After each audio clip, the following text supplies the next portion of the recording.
Take 10 steps back till you get to where you're going. Just research where you're going. A t-shirt where it's snowing. A preacher not quite knowing. Our final set of Masters Week 1 is a classic game of Duck Hunt as the Eldritch Hounds take on the Highland Ravens, coming up next. That's right, a game of Duck Hunt, as said by Alpha Jackal, as the Hounds and the Ravens battle it out in our final best of 3 in week number 1 of SMITE Masters. Another elimination match, and a great one to be sure. And it's been a long run-up to this point here in this weekend. Unfortunately, send the Hex Mambo home in our previous set of the day, but the Oni Warriors, they auto-qualified to this point in the tournament because of their performance throughout phase number 1. Highland Ravens on the other side of the bracket did the exact same. So we're going to get our first look at the Highland Ravens in just about a month of time. Is that true? It seems like a little while there, Myth. Anyway, they're going to be playing up against the Eldritch Hounds. They'll move on to play, the winner of this one, rather, will move on to play the Styx Ferrymen next weekend, where the Jade Dragons and the Oni Warriors await on the other side of the bracket. Jade Dragons and Oni Warriors, they fought it out during the kickoff tournament in the finals. They will now match up in the semifinals of this one. With the Styx Ferrymen, they look dominant in the matchup that we've seen, and so quite a prize for either the Highland Ravens or the Eldritch Hounds to move on and face them in one of the semifinal matches that we've got.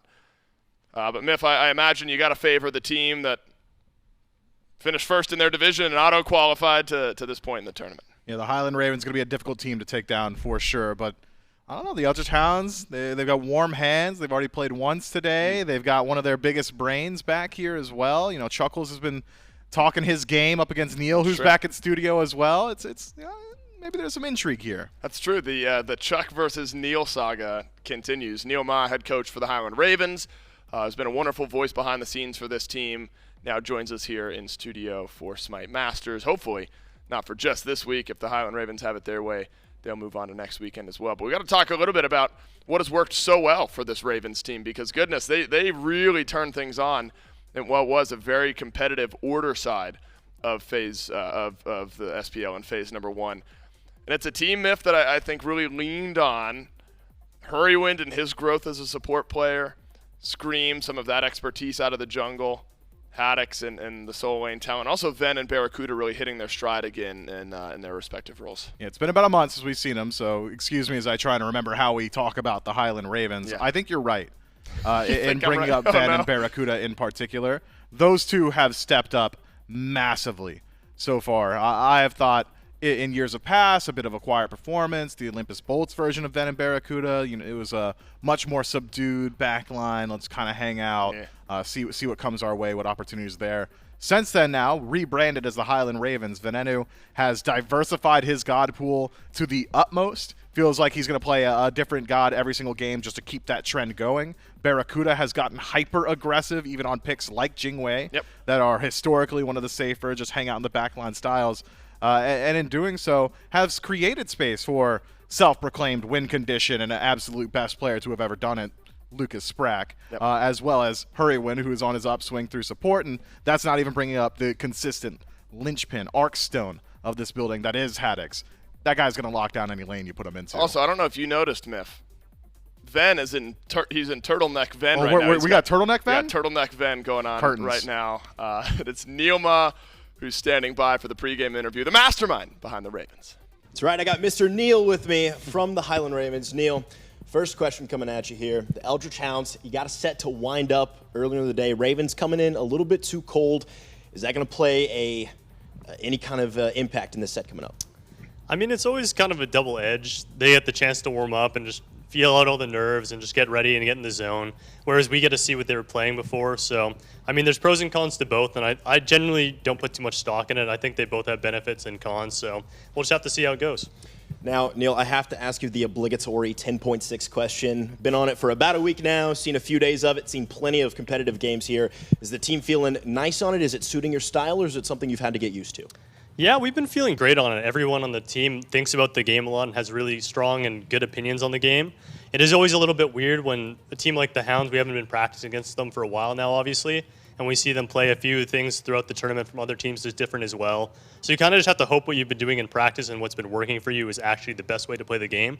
So it's always a little bit up in the air, but we're feeling confident in everything we've done. It's a single elimination, right? This is it. This is do or go home to make it to the next Saturday, the next phase of SMITE Masters. Is that putting any more pressure on the squad, or is it business as usual for the Highland Ravens? I think it's business as usual. Obviously, the stakes are a bit higher when you don't have another chance, but you have to come to every set thinking that you can win, and just having the advantage of having played them a few times and just knowing how they play, I think is going to suit us really well. So it's just going to be business as usual. Show up, play our game, and just hope everything goes well. Neil, I appreciate you chit-chatting with us here before the game. Mr. Neil Ma from the Ravens. And back to the desk. I bet the Neilma tournament mindset carries over as coach to the rest of the team. I mean, that's just how it works, right? It's the transitive property that regardless of whether he's coach or player, his team can really dial it in when the going gets tough. Would you agree? I agree in sentiment, but maybe not in nomenclature. I'll call it the Neil Ma property. How about that? It's the Neil factor. Have you heard of Murphy's Law, Myth? Don't even. How about Cole's Law? Have you heard about that? Yeah, it's like when things, yeah, it's thin are sliced good. cabbage. We Okay. can't run it back. We've already done it once. I'm sad. Eldritch Hounds are the team on the other side of the player booth from the Highland Ravens, a team that we've already seen play a little bit here today. Had their hands full in their match earlier on, but were still able to come out ahead. Ducky, Oath, Benny Q, Quig, Coast, and Chuckles. All 5 players here in studio. Myth, this is a fun back-and-forth matchup that we got to see a couple times throughout the phase. And though the Ravens come in as the favorites, they get the bye to this stage of the tournament. Not an easy opponent in the Eldritch Hounds to go up against. No, the Hounds have really benefited, I think, from some of these 10-6 changes. They've always been one of the scrappier teams in the league, love opportunities to force fights on map, have seen a lot more success in that playstyle. I mean, it was almost a clear, just like through line of early on in the year where they were playing a little bit more hesitant, freshman phase here in the SPL, have since then become more comfortable and more willing to take those engagements and really started to boost that win-loss ratio. So here in 10-6, when there's 3 guaranteed team fights that are coming your way through the way of the Beacon, feels like maybe the Eldritch Hounds will have opportunities to take some of those much-wanted engagements. Otherwise, Benny Q, I think the guy on your screen right now, deserves a lot of credit for being one of the first guys to bring Raw back here in 10-6 and looking very good on it. Quig, in particular, has also been an incredibly impressive player for me personally. Feel like he has really come into his own in that support role as of recent, especially at this high level at that. Could be that initiator, can be that backline facilitator, and the ability to switch between those 2 styles certainly does open up a lot of different styles of composition for the Eldritch Hounds. Benny Q got the Raw just 1 set before his brother, Pagon, played the Raw in our previous set. Who wore it better, Dave? I was eating, lunch when the Hound set was on. I wasn't on it. I was letting you guys really do all the heavy lifting on that one. I was going to ask, you said that Benny Q brought the Raw back. Do you think that's just by timing, or do you think Pagon, his brother, was actually playing it first and Benny Q just got the chance to play it first this weekend? Oh, man. Which came first, the Benny Q or the Pagon? Benny's the older brother. Okay. There you go. That's simple. That's simple. Picks and bans for game 1. Between the Eldritch Hounds, I think he's the older brother, and the Highland Ravens. You said it confidently, and I'm going to let you own it, man. Okay. Thanks. Picks and bans in an elimination match between the Ravens and the Hounds, a best of 3. Certainly we'll see some jungle presence when you got Oath on one side of the jungle, Scream on the other. Gotta limit some of the threats from either of those 2 players. Really threats across the map. Eldritch Hounds thinking that Oleron is the threat. Barracuda, never one to shy away from those magical ADCs. But he'll play a lot more than the Oleron if magical ADCs are in his mindset. And this will be our first look at exactly what the Ravens' take on the meta is. And head coach Neil Ma behind them will surely have been pushing them in the right direction. Couple Hunter bans, though, really start us off. Leave open a lot of power remaining in the jungle and soul lane support. Still a lot to be looked at. Yeah, I think you're right to bring up the magical ADCs for the Highland Ravens in particular, because Barracuda has been one of the premier magical hunter players, I suppose. Holds on to them for a little bit longer than everybody else, too, when they come in and out of the meta. Feels like Barracuda is the last to say, all right, well, they're out of the meta. He's always been one to go towards them. Wow. Very comfortable on picks, like the Soul in particular. So I wonder if the Highland Ravens will be looking there. Otherwise, with the bans as they are, feels like every single potential frontliner is still available. Could be Guan, could be Horus, could be Hercules, could be just about anything in this first slot. With the entire field available to them, the Highland Ravens go towards Robin, a pick that was very nice in the first couple of days of this event. Back when it was just the SEC, those guys were locking it in very consistently. We had seen it pretty high up on that ban priority order as well. But since then has tapered off a bit. Interested to see that the Ravens take it this high up. We saw Soul Lane Robin. Did we see Jungle Robin this event? We have, yes. Okay, so we've seen a little bit of both then. Leaves flexibility open for the Highland Ravens. Could be something for Scream, could be something for Haddix, but we know the tier is going to Ducky and the Hachiman over for Vaporish Coast in the dual lane of the Eldritch Hounds. So you get one pick on either side of the map, and a couple of them straight up from, for lack of a better term, the tier list for both Soul Lane and ADC. The Highland Ravens, not a team that shy away from getting off that meta chart a little bit. Ven likes what he likes. About the Agni, Morgan Le Fay, Zeus. Bakasura would shore up some question marks and give that over to Scream and give Robin to Haddix. And why not? Ganesh for Hurriwin maybe to corral his opponents. Yeah, I like the Bakasura immediately into the tier, being able to restrict Fearless.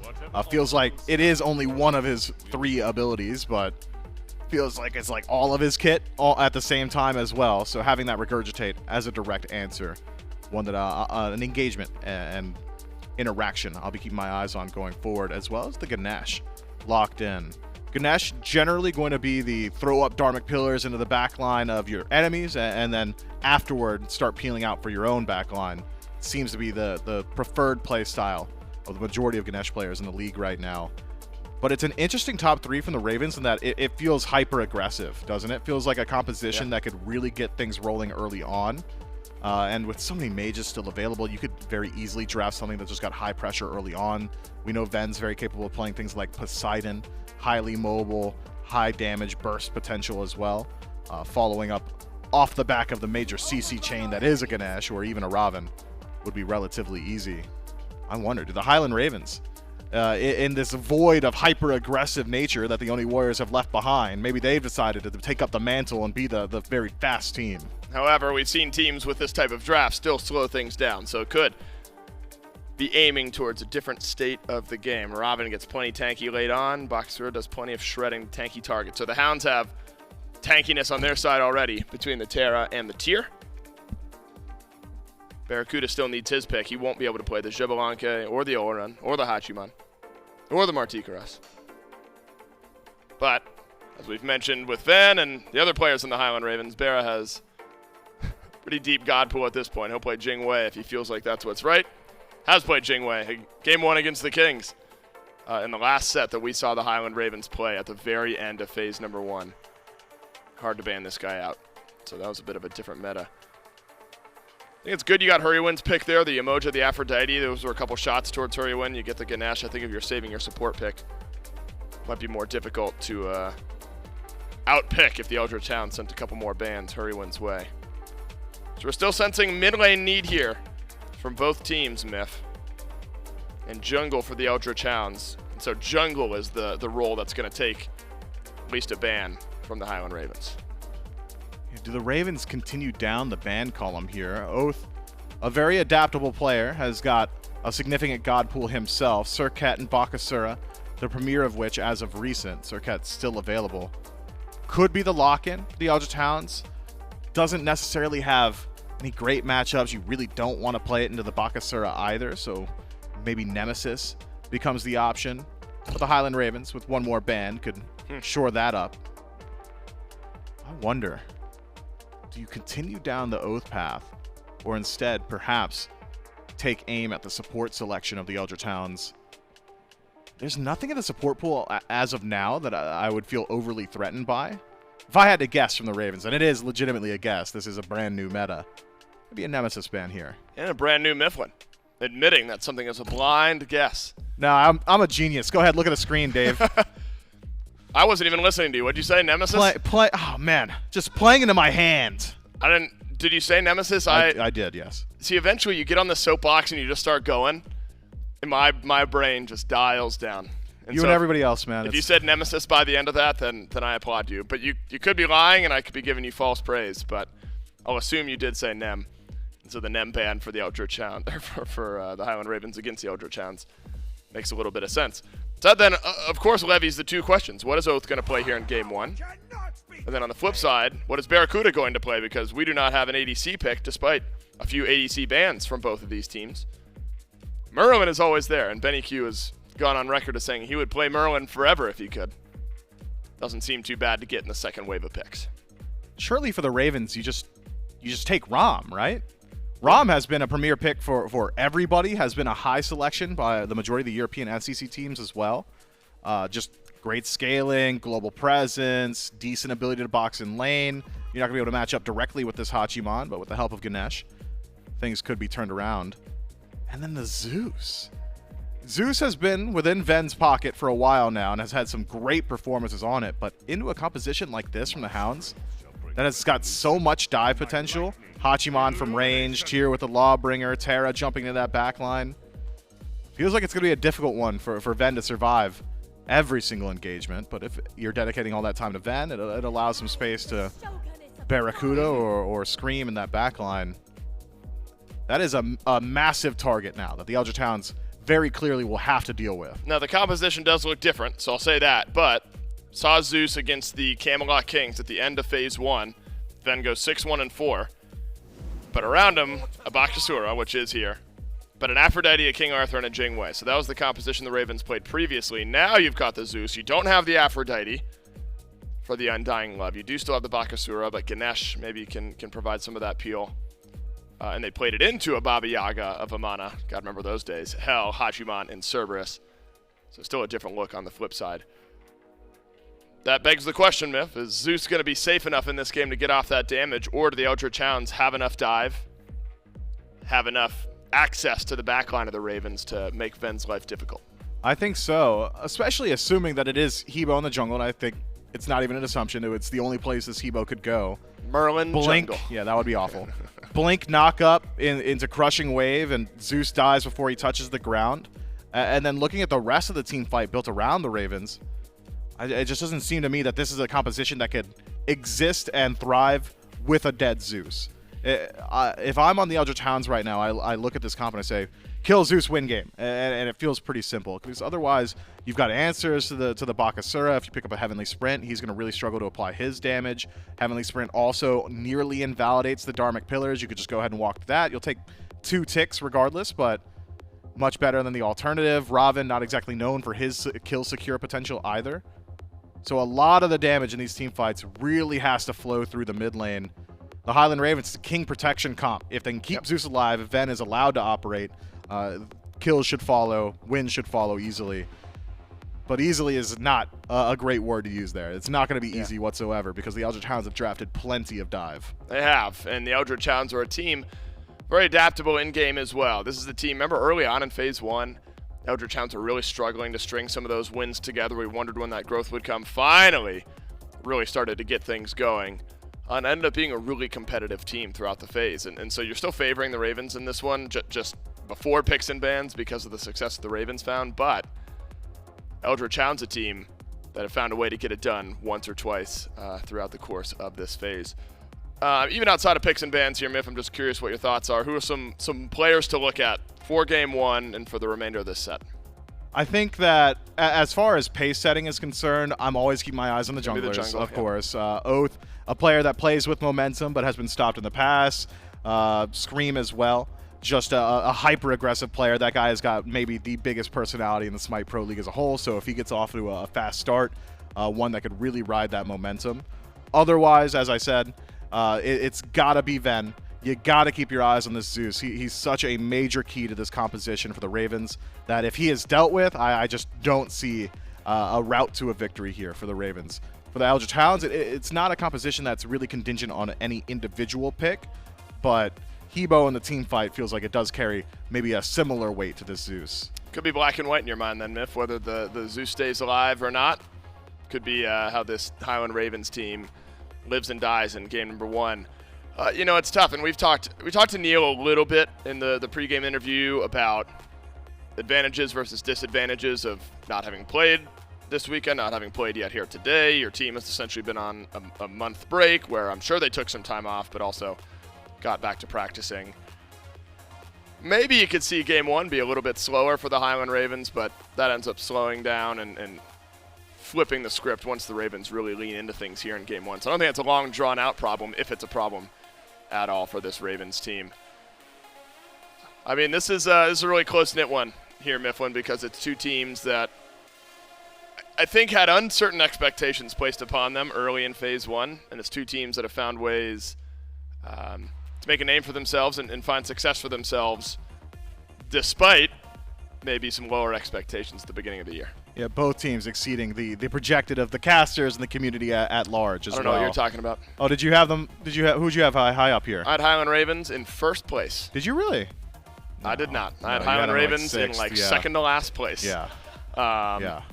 But that was before we had the play-in teams. We didn't have Hounds or the Gladiators. Yes, and where would you have put the Hounds?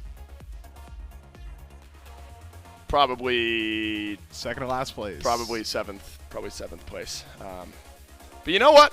That's what makes the SPL so special, is because the brightest minds can get it wrong sometimes, and it just depends on how you play on the field. And I think some of that, truthfully, is we didn't know where the growth of Hurrywind would be throughout the course of this year. I think Hurrywind has really found a home and support where it looked good in that transition over last year.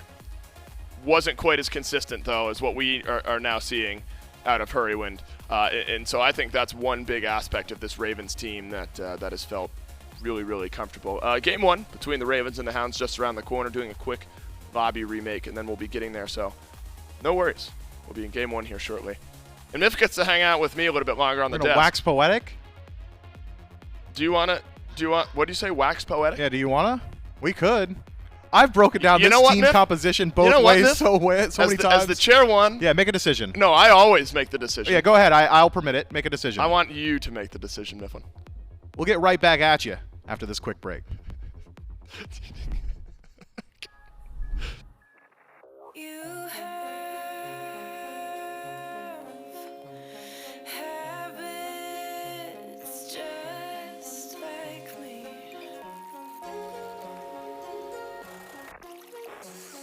Talk too much with strangers. Get way too serious around family. And I don't have any wishes, but when I kiss you, our lips fit well. And I don't have expectations, but when I daydream, I fall asleep, and our hands melt.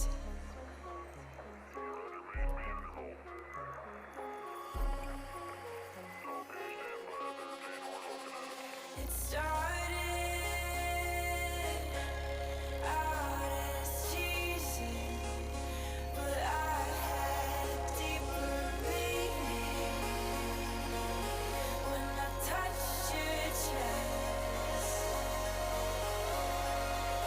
Now I don't know how to lie,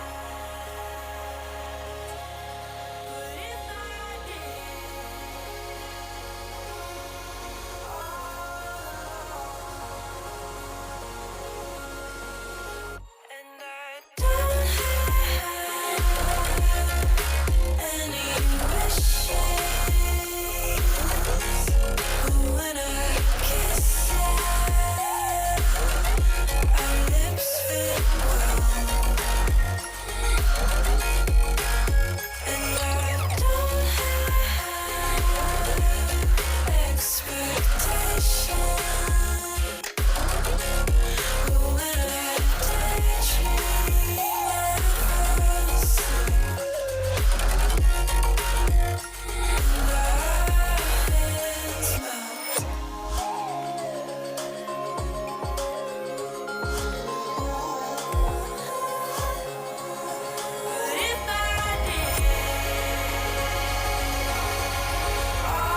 Pick up the phone.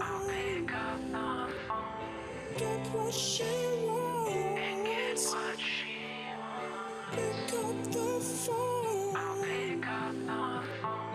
Get what she wants.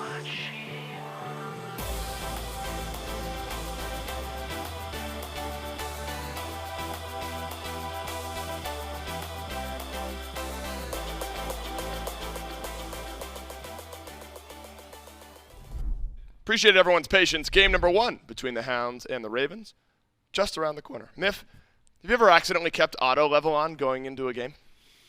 Only when a patch enables auto level, because I turned it off 9 years ago, and it has not been turned on by me since. And you have never once? Why would I? I don't know. Well, that's why we had to remake the lobby. Someone had auto level on. We're about to get into game 1. A lot of this lives and dies with the Zeus, as you've mentioned here, Miff. 1 point. I wonder what he auto leveled. What it could have been And we that haven't actually called out the ruined actual his player. game. So the production was like, it's probably the Hachiman. What is auto level? Doesn't max the 2 or level the 2 for Hachiman? I wonder if the logic Get out is that that, it would go from just the 1 No, it doesn't on do down that. the list. It doesn't do that. Is there like a suggested? Yeah, it's like suggested it's path? like All right, Miff and I are going to go debate this as game 1 between the Ravens and the Hounds kicks off at the end of week 1 of Smite Masters. Rounding out the first little phase here of Smite Summer Masters with an SPL matchup. The Highland Ravens and the Eldritch Hounds coming to blows here as we finish off Smite Sunday. It's Dimes, it's Trelly, and it's Doug spectating this final set of the day.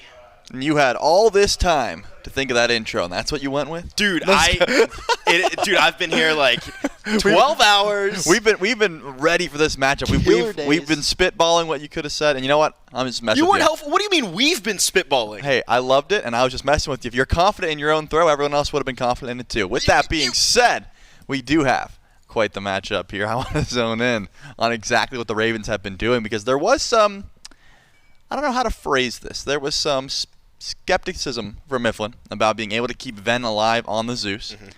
Rightfully so. Zeus dies very quickly, but immediately your eyes have to go to the starter item that Ven has opted to build, right? He's going Bumbas, so not something we've seen in mid lane for quite some time. There was a time once upon ago where you could start jungle items, but Ven trying it out on the Zeus, maybe going for a Bumbas hammer late game. It will help his jungle clear, but survivability, not so much. Yeah, so talk me through, I mean, Bumbas hammer, jungle clear, great. Not really hanging out in the jungle if you're mid laner. I mean, you're spending most of your time clearing the waves in mid. Talk me through the benefits of this item and why Venenu has ended up opting to go this path. Simple. He's going to be spending time in the jungle. That's the new Ven strat, I'm sure. He's going to be farming a lot. And in reality, I think just a good way to get some extra CDR online. Maybe he's just testing something. I'm excited to see how it ends up playing out. But I do think the Ravens comp has more than just the Zeus, of course. Haddix, one of the premier Robin players back when that build was so terrible, running the meta of just full mitigations. Robin, a scream, takes a lot of damage there.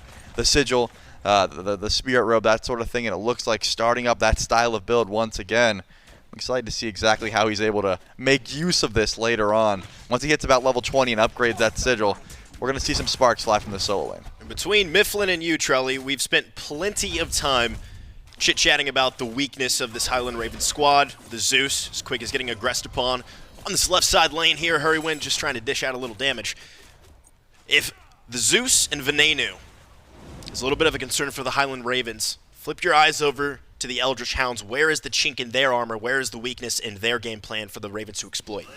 To be clear, I think the Zeus is good. Miff is the one who is, questioning it. I do Copy think that. it's hard to keep alive, yes. But Ven has proven himself. I have learned better than to question if he can keep this pick alive, because he has done it so many times against some of the best teams in the world. With that being said, Oath is going to have to play extremely safe on a pick like Hebo. He has the blink. He doesn't have any sort of survivability, which means, of course, any bit of CC is going to be trouble. Any bit of damage can't immune with an Aegis.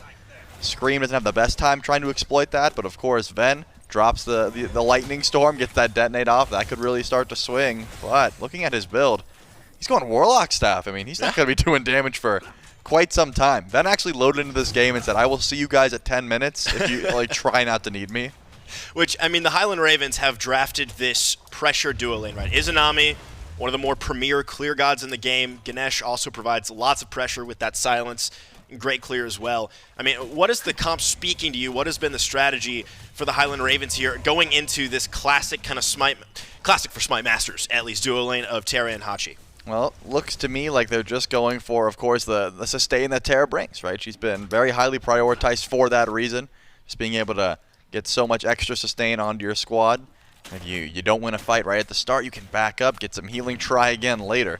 It's the reason that Terra is always going to be at the top of the list until the meta changes up from needing just a little bit of sustain in your kit. With that being said, though, Hachi is just one of the safest and one of the strongest ADCs in the league. Always going to be top pick, top ban if you're trying to grab him. Barracuda says, I'm fine with last picking here. Like, Iza is going to be all right. She clears the wave. She can still hard carry late game, and I'm not looking to scrap anyways. You know, for the past couple of years, Barracuda has been that consistent player that you can lean on, sometimes even having, you know, pop-off performances Absolutely. and really carrying a game. So, I mean, keep your eyes on pretty much any player on the Highland Ravens squad can find that win condition and really be the opportunity for their squad to pop off and find a W. The Eldritch Hounds already finding a couple W's of their own earlier today. So could be a little bit of playing the hot hand here, coming off a nice victory earlier on this Sunday. I mean, if that's this case, then I'm looking towards Benny Q for sure. I can already imagine. Chat's got the copy pastas ready just in case this Merlin makes some big waves here in the mid lane. You know, that Ra was banned away, so he didn't even get to play it because of how good he was looking on it early on. Of course, mirroring the build is actually going for the Warlock staff as well, so both of these mid laners said, you cool if we just do nothing? Like, or can we just collect our stacks and not bother each other? So far, that's kind of been the case for everyone. I imagine player damage on the lower end here besides solo laners just because no one's been getting that active. Oh, okay, I guess Coast has, but besides that, everyone else has just been standing back, just trying to farm, and actually, Scream has touched no one.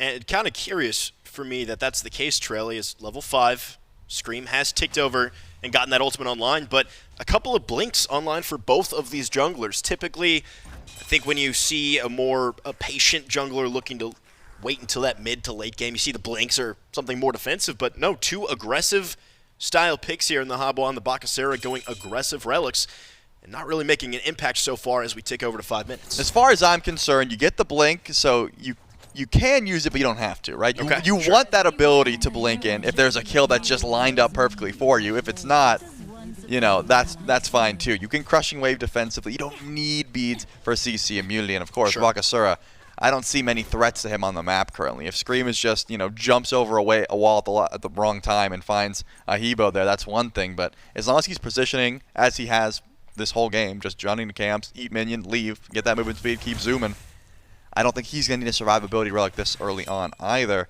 If you were to ask me where I think First Blood was going to come from, I would not say Barracuda, because he has a lot of range and is not too worried about the damage from a Tier 2, Tier 1 Oath, who does not have much built into his kit already. Oh, nice double knock up there on the back of Ducky. Lawbringer over the wall. Easy escape there. Oath, the target of a dark portal out of Barracuda. It's Quig locked in those Dharmic pillars. Ready to escape, though, and successfully does so, as Oath has made the rotation and the retreat as well. So a few ultimates blown on the side of the Highland Ravens. Nothing to show for it except a purple buff. And that's going to be the end of the scrap. Still no bloodshed.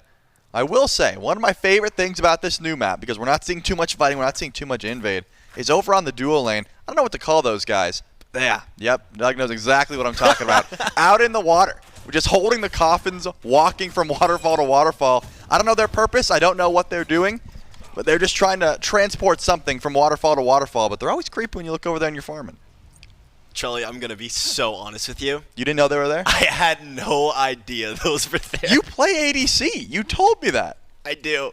Have you not looked over ever? You're just so focused on getting last hits? Dude, tunnel vision is a problem in my Smite game. It's one I'm working on as Hurrywind is aggressing on this speed buff, trying to grab it for the Highland Ravens, and successfully does so. And most of the success... He's yeah, back. I know, I see it. Thank you. Back. As for the record, Trelly is pointing actively at the screen, trying to demonstrate my lack of situational awareness. I'm telling you, at some point there's like 3 of them. They just keep going, and I absolutely love it. That Maybe. many, huh? Finally Vapor's some aggression. up in the air, a knock up from Hurrywind as Vapor's Coast uses the beads, hops on the horse, gallops away.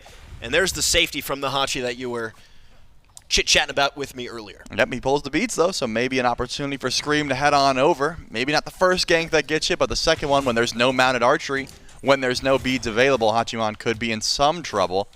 But Oath to the rescue. There was a Hebo nearby just in case the aggression continued, and because of that, you're just going to lose Bastions for your trouble, which Coast would have loved to hold on to. Of course, that gold is nice. All everyone has to do is find a grab, but look at this. Here comes the Hebo. He's still not going. So patient.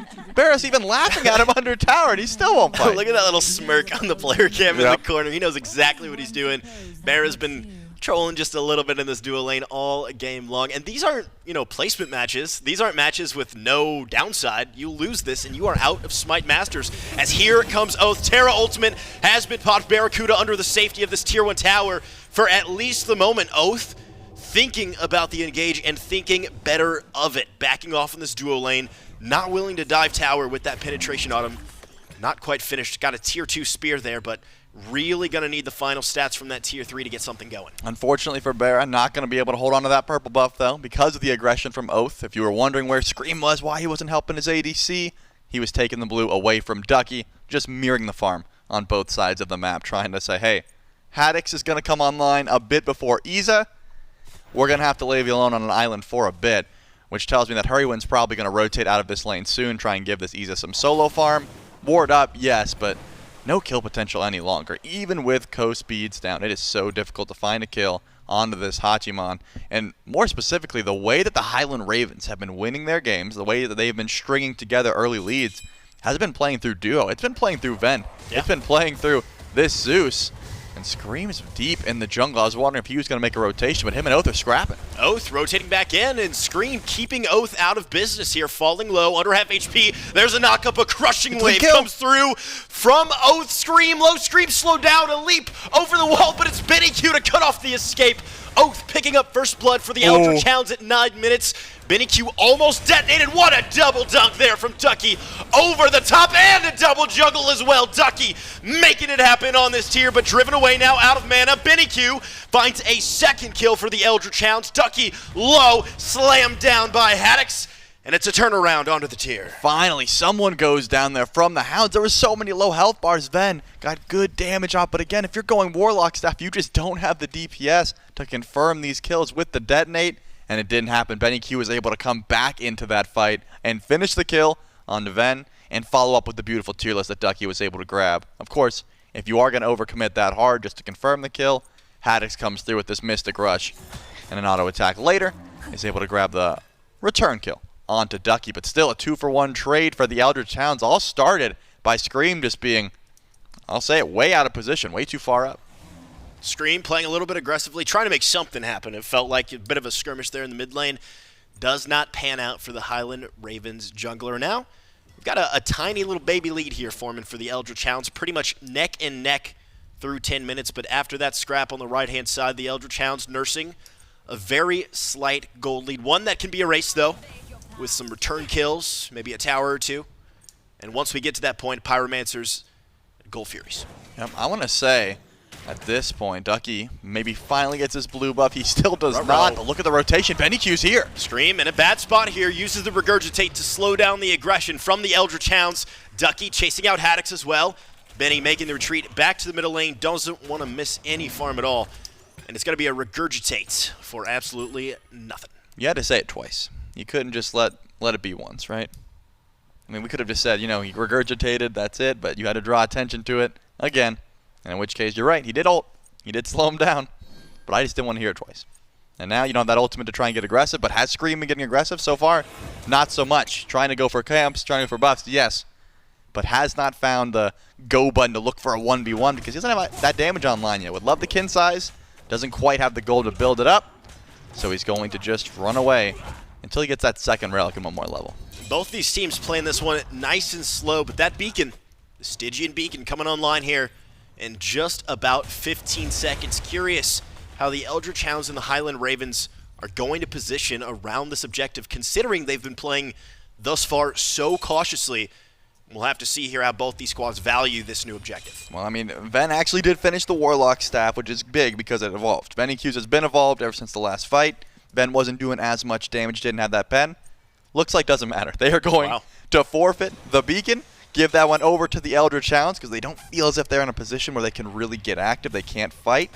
You saw the charts. I mean, the XP is really the big changer right now. Hitting level 12 means you get access to second relics. That's a big deal. Having that extra level of safety or engage helps out your team fight immensely. A couple members of the Eldritch Hounds have already went back to pick those up, whereas the Highland Ravens, they're probably just going to play a bit more defensive. Maybe they show their face at a Gold Fury if it gets pulled, but up until that point, just staying back. You can lean on Haddix. He's got a 2-level lead in the solo lane. That is where Ducky has been, unfortunately, losing his buffs consistently because of that invade from Scream. But Haddix doesn't feel strong enough to rotate out of lane just yet. Charlie, is it fair to say plenty of circles online here for the Highland Ravens, right? You got the Dark Portal, you got Venenu dropping the ultimate. Speaking of dropping ultimates, Hurrywin tries to put his down on the ground. A blink away there for Benny Q. Here comes the slasher in Bakasura, who has to leap away as Quig pops the Terra ultimate in return, just to double check and make sure that Benny Q able to escape safely there. Supports have traded ultimates. Oh, still that crushing wave online. Blink is down though, so in re-engage unlikely from the old Eldritch Hounds. But look at the patience from Benny Q. Actually holds on to both relics there. Barracuda, in no sort of trouble, will once again be able to dash away. But the rotation in from Hurrywin says maybe trying to defend this purple buff. A fight is on the marks here. Oath does not use anything, just walks out from the Dark Portal, does not care. At the very least, Vapor's Coast is forced to ult away. Coast, no ultimate. In comes Zeus, and the Zeus presence is enough to force the crushing wave away from Oath. As well, that's going to be down for the next minute or so. Oath's gank potential has fallen substantially. Was that necessary? I mean, Ven kind of just poked his head around the corner, and Oath said, thank you, goodbye. Oath was definitely afraid of the shield into the detonate combo, but looking at Ven's build, I don't think 100-0 was certainly in the cards. If he gets the detonate, then drops the ult after the ult, and then gets another 3-charge detonate, maybe Oath has to worry about that one. But rather safe than sorry. Doesn't feel like he's going to need that crushing wave in the next minute or so, and given the pace of this game so far, I would say probably right in that assumption. There has not been too much scrapping towards objectives, and if it is a team, it's probably going to be the Eldritch Hounds that are making that pull, so they can just wait for Oath's ultimate to be back off cooldown. Barracuda has been, again, left alone on an island for a bit, has been taking a lot of pressure towards that purple buff. It's only about a level behind, but I'm assuming Coast is pretty close to 15 at this point. The Ease is going to want to stay over there. He's going to want to split push, try and catch up. In doing so, you may lose some pressure towards the Pyromancer, but the Eldritch Hounds have not shown the ability to go for it just yet. Ducky making the rotation from solo, but a little bit of a peek around that Pyromancer just to make sure the Highland Ravens aren't trying to do something sneaky. Auto attack's doing plenty of damage here to the Tier 1 tower already. Vapor's Coast got that Executioner's Axe online. Devil's Gauntlets are stacked up.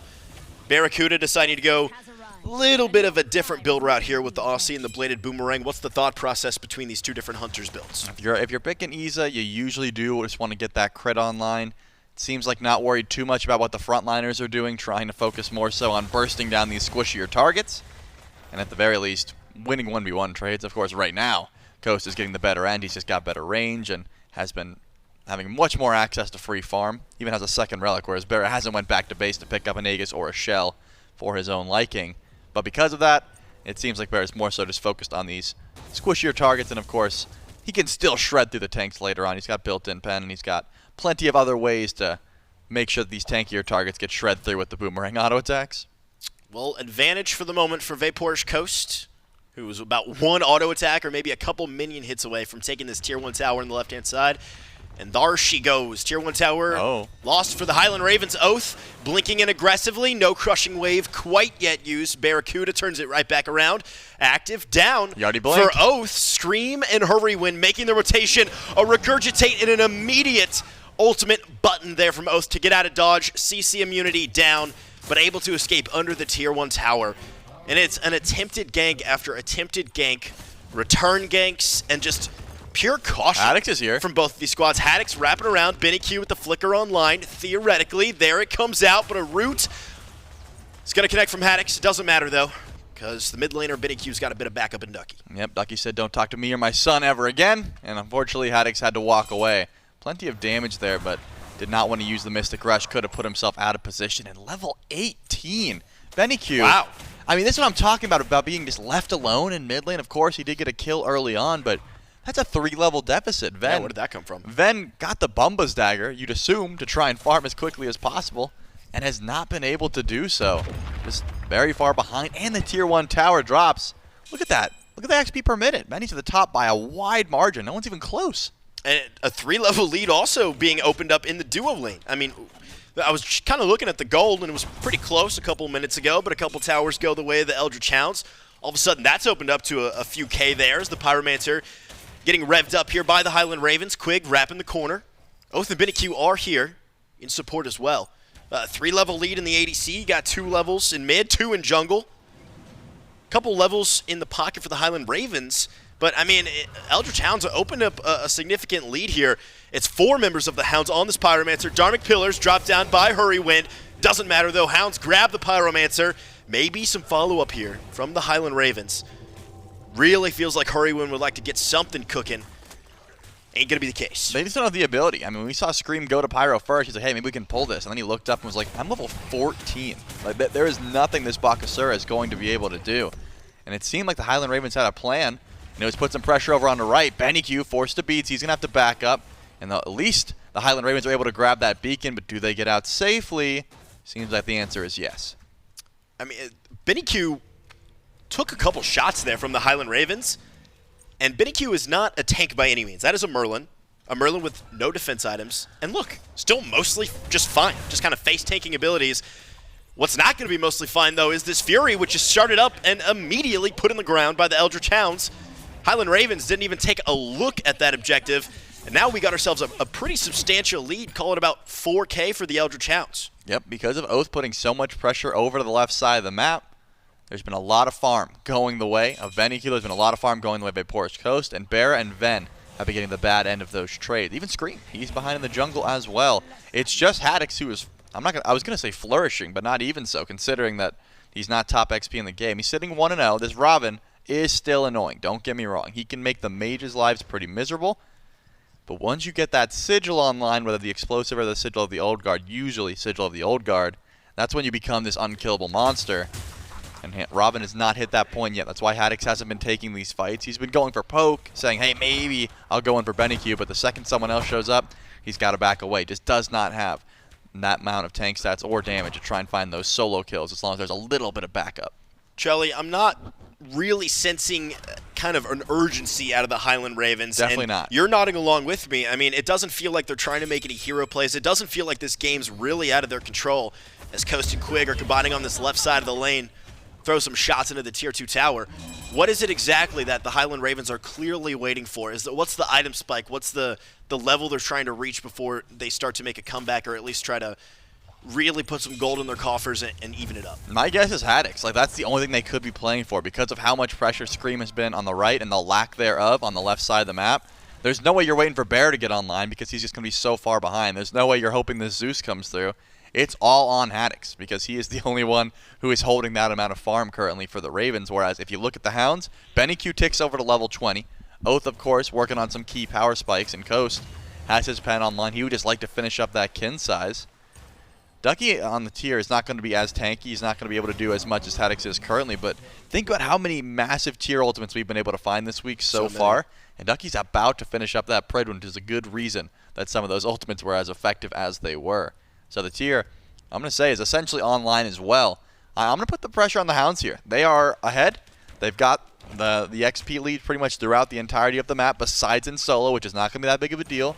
It's time to start looking for some pressure. I'm saying Coast, maybe don't go back to dual lane. Bear is going to be over there for a while. We can let him split push. Let's look towards this Fire Giant, or at the very least, let's look for this Pyromancer once it spawns back in. And just as I say it, Coast is not heading over to duo. We've got some pressure on the map. Tier 1 tower down in the middle lane for the Highland Ravens. Same thing could be said for the Tier 1 over in duo lane. I'm sure the Highland Ravens have turned it around and stripped away a Tier 1 tower on the right-hand side and solo lane from the Eldritch Hounds, but tower's certainly going the way of the Hounds thus far. And it's not been, big flashy kills, big objective plays. It's just been pressure and slowly stripping away towers, putting damage into objectives and structures as the Pyromancer's coming back online here. I'm amazed that Bear actually decided to rotate, I guess, fearing that the Fire Giant would be looked at. I really thought they'd say, Bear, don't worry about it. Go hit level 20. We'll try and defend as best we can. And hopefully when the time you do rotate in, you'll have that XP differential caught up. But he actually does make his presence known. Feels like with the dominance, with the bladed boomerang, he does enough damage to where he doesn't have to sit in that lane and just sap farm. But the Highland Ravens are force splitting a red buff here. It's not like they're getting anything done. They responded to a possible FG call. Pyromancer goes the way of the Hounds. Runic Bomb in pocket for Quig, and looks like they're setting up for Primal Fury now. So the Ravens just show up late to the party and get nothing done. Now, with one Fury already going the way of the Hounds, a couple of Pyros in their pocket as well, is this next Primal Fury spawn kind of the straw that broke the camel's back? Are the Highland Ravens going to have to contest this objective, or do you think this is maybe a breaking point for the Eldritch Hounds if they grab this objective, could crack this thing open? No, the Highland Ravens will not step up. It doesn't seem like that's on their ability at all. Quig is actually just going to attempt to solo it. He does not do enough damage. He thought that bomb would do a little bit more. But you can tell by the positioning. I mean, Haddix and Scream grouped up and pushed down right. They are not trying to defend anything that's not a Fire Giant. And I don't think they're going to give up FG until it's enhanced. That doesn't seem to be the call, but at the very least, they are not going to fight for something like a Primal Fury. They either A, have an insane confidence in their late game, or insane confidence in Highland to go for a steal. Doesn't end up getting it. The Dark Pillars, unfortunately, not enough damage. Or B, they're just saying, hey, we can't fight now. Maybe we'll get some farm later. I mean, you gave me two options. Either insane confidence in the steal or insane confidence in the late game. Steal didn't pan out, which leaves us with one option. Insane confidence in this late game. Well, they still could have had confidence in the steal, and it didn't work. That's true, but now we're past that moment, so there's really one option. I mean, unless we're talking about, like, Fire Giant steals. That is still a possibility, but again, now Bear is split pushing. This makes more sense, but look at the blink hit Scream. Unfortunately loses the beats, and Benny Q flickers forward. Ducky sees an opportunity here. Benny Q dishing out the flames, but a great silence and peel from Hurrywind. Forced out is Ducky, using the Lawbringer offensively. Scream takes an arcane shot to the face there from Benny Q. Porsche Coast shows up in solo lane to make his appearance known. 3-1 so far for the Highland Ravens. Kills overall.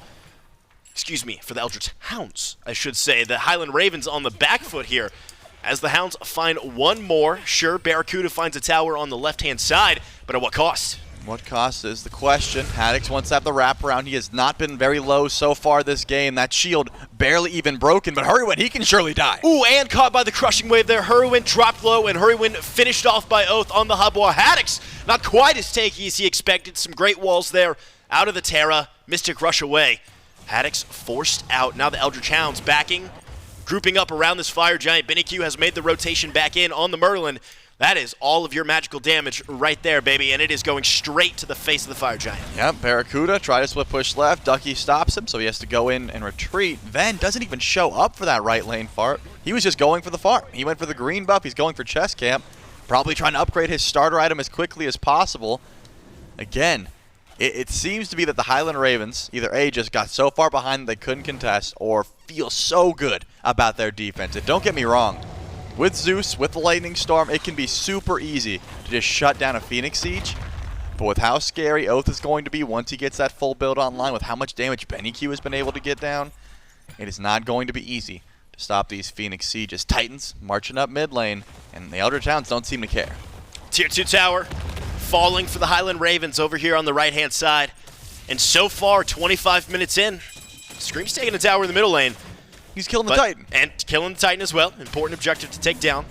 But thus far, at 25, call it 26 minutes here in just a moment, this passive, let's wait and see style that the Highland Ravens have adopted isn't making waves for them. Nope. And it's actually the Bumba Sphere there for Ven. Does not value the cooldown, does not care about the Bumba's hammer. So we'll see how much damage he's able to get off now. It does seem like this is what he's been going towards, right? He has been building up, not fighting, just farming, hits level 20, he has arrived. And because of that, Phoenix Siege still does seem to be where the Highland Ravens are setting up for, right? They're not stepping forward, they are sitting and waiting. The Titan is still sieging down mid lane. Maybe this tier 2 tower is when we see sparks fly, but Bear is over and left and Haddix is over and right. Not even the tier 2. Not the tier 2, not the tier 1, not the Fire Giant, not the Gold Fury. At some point, the Highland Ravens have to draw a line in the sand and say, Eldritch Hounds, you're not stepping over this line. Is that line the Phoenix? Is that line the Titan? I mean, so far, the Highland Ravens haven't shown us any kind of response, and here we go. This is what we've been looking for. Hurrywind kicking things off, but Venadu and Hurrywind immediately slammed with those walls from Terra, locked down, And the Highland Ravens forced back. I mean, Venenu also blowing the Zeus ultimate there. A giant defense tool completely off the map here. The Eldritch Hounds, Terra ultimate applied to every member, moving in on this Phoenix. Left hand lane going down. Mid lane looks to be the next target. And what do the Highland Ravens really have to defend? I mean, that's the thing. They used everything for beads from Beniq, and they grabbed the left side bird, and they're able to back up. Odd play so far here. The Eldritch Hounds have been dominant. They step forward, they get what they want, they leave. There has been no fight back, except for that one attempt at Beniq's relics.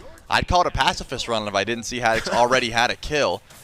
But again, farming has been the name in the game for the Ravens. Of course, they're getting out-farmed because of objectives and such, but whenever we see the Hounds show up on left, immediately over to right they go. Just say, maybe we can get something free. Maybe we can just get a buff camp away or steal a wave, that sort of thing. But Scream is sticking around here. He was able to grab the tier 2 Odibo, of course, his tech that he always builds on most of these auto-attack junglers, and then going into some magical defense, fearing not only what Oath and Beniq were able to do, but also just his survivability. He's like, hey, I can't even go through my ultimate without getting bursted down by some of these mages. I need some way to stick around in these fights. Level 20 is being hit across the board here for most of the gods on the map. A couple level 19 supports. Otherwise, that's going to do it for him. We've got full build starting to come online. ADC on the side of the Eldritch Hounds has finished off his build. Oath on this Habois looking to finish off his as well with a 6-slotted item. And a 6-item Habois is one of the scariest gods in the game. No doubt. Kind of terrifying. You can one-tap Zeus at that point. But the same thing could be said for the Zeus, right? You catch a great lightning storm, a good detonate on a few members of the Eldritch Hounds. Could be curtains for this Chaos squad. But so far, I mean, that may have been the first time I've seen Venenu actually use the storm, like maybe once or twice. Yep. But hasn't been able to find these big lockdown ultimates. Do you chalk that up to the Eldritch Hounds knowing the Ravens are waiting for a grouping and not letting it happen, or the Highland Ravens just not finding the right opportunity and waiting for it? It may never come. Certainly might not, and Ducky wants to chase this one down. Scream, unfortunately, could not blink there. It looks like Oath is not going to let him get out of combat. All the while, the Hounds are sieging on right. It's two members chasing down Scream, who's going to divert the attention of the solo and jungle of the Eldritch Hounds. On the right-hand side, though, a big-time team fight breaking out here. Dharmic Pillars dropped by Hurrywin. There comes the Haddix. Sunder on well. Haddix wrapping around onto Beniq. The Mystic Rush slams down Terra Ultimate a moment too late. Benny so tanky, caught by the root, but Haddix forced to back off Quig. Low HP, a kill goes the way of Barracuda. It is 2-4. The Highland Ravens finally find something, and Trelly, you are throwing up your hands in disbelief. I can't believe, number one, how much Scream was just able to keep Oath stringing along. It was like a carrot on a stick. He's like, yeah, keep coming. I've got Talisman. I'm super fast. And look at this. The Highland Ravens now have offensive positioning here for the Fire Giant. Ward coverage shows that the Eldritch Hounds know exactly what's going on here. Oath is on the left side of the map, though. If the Ravens group up for an FG push, it's going to be a 3v5 for at least 20 seconds. Highland Ravens don't really have anything on the table here in terms of ultimate. Scream just got Here it regurgitated goes. back. Fire Giant started up here, got Barracuda throwing some boomerangs into that neutral objective. Ducky and Beniq showing face around the Fire Giant. Ducky looking for a big-time Lawbringer to set up the Merlin and the Hachiman in the backline. Ducky in the backline, getting ripped through by the Regurgitate, but who's here? But Haddix, a great pillar, is going to stop Ducky in his tracks, but a fearless away for the solo laner. And safety as the rest of the Eldritch Hounds surround him. Pyromancer goes down to the Highland Ravens.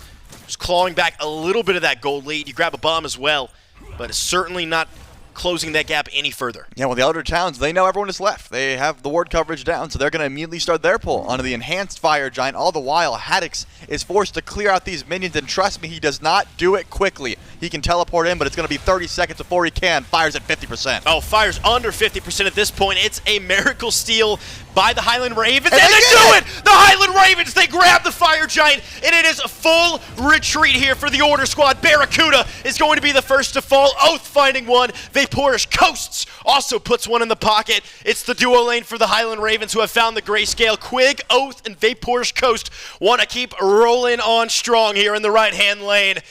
Phoenix under siege now. Haddix making the rotation in. Quig locking down the solo laner. But here comes Scream, who immediately dies. They're Haddix going! turns it right back around. Venenu over the top, making it happen on the Zeus.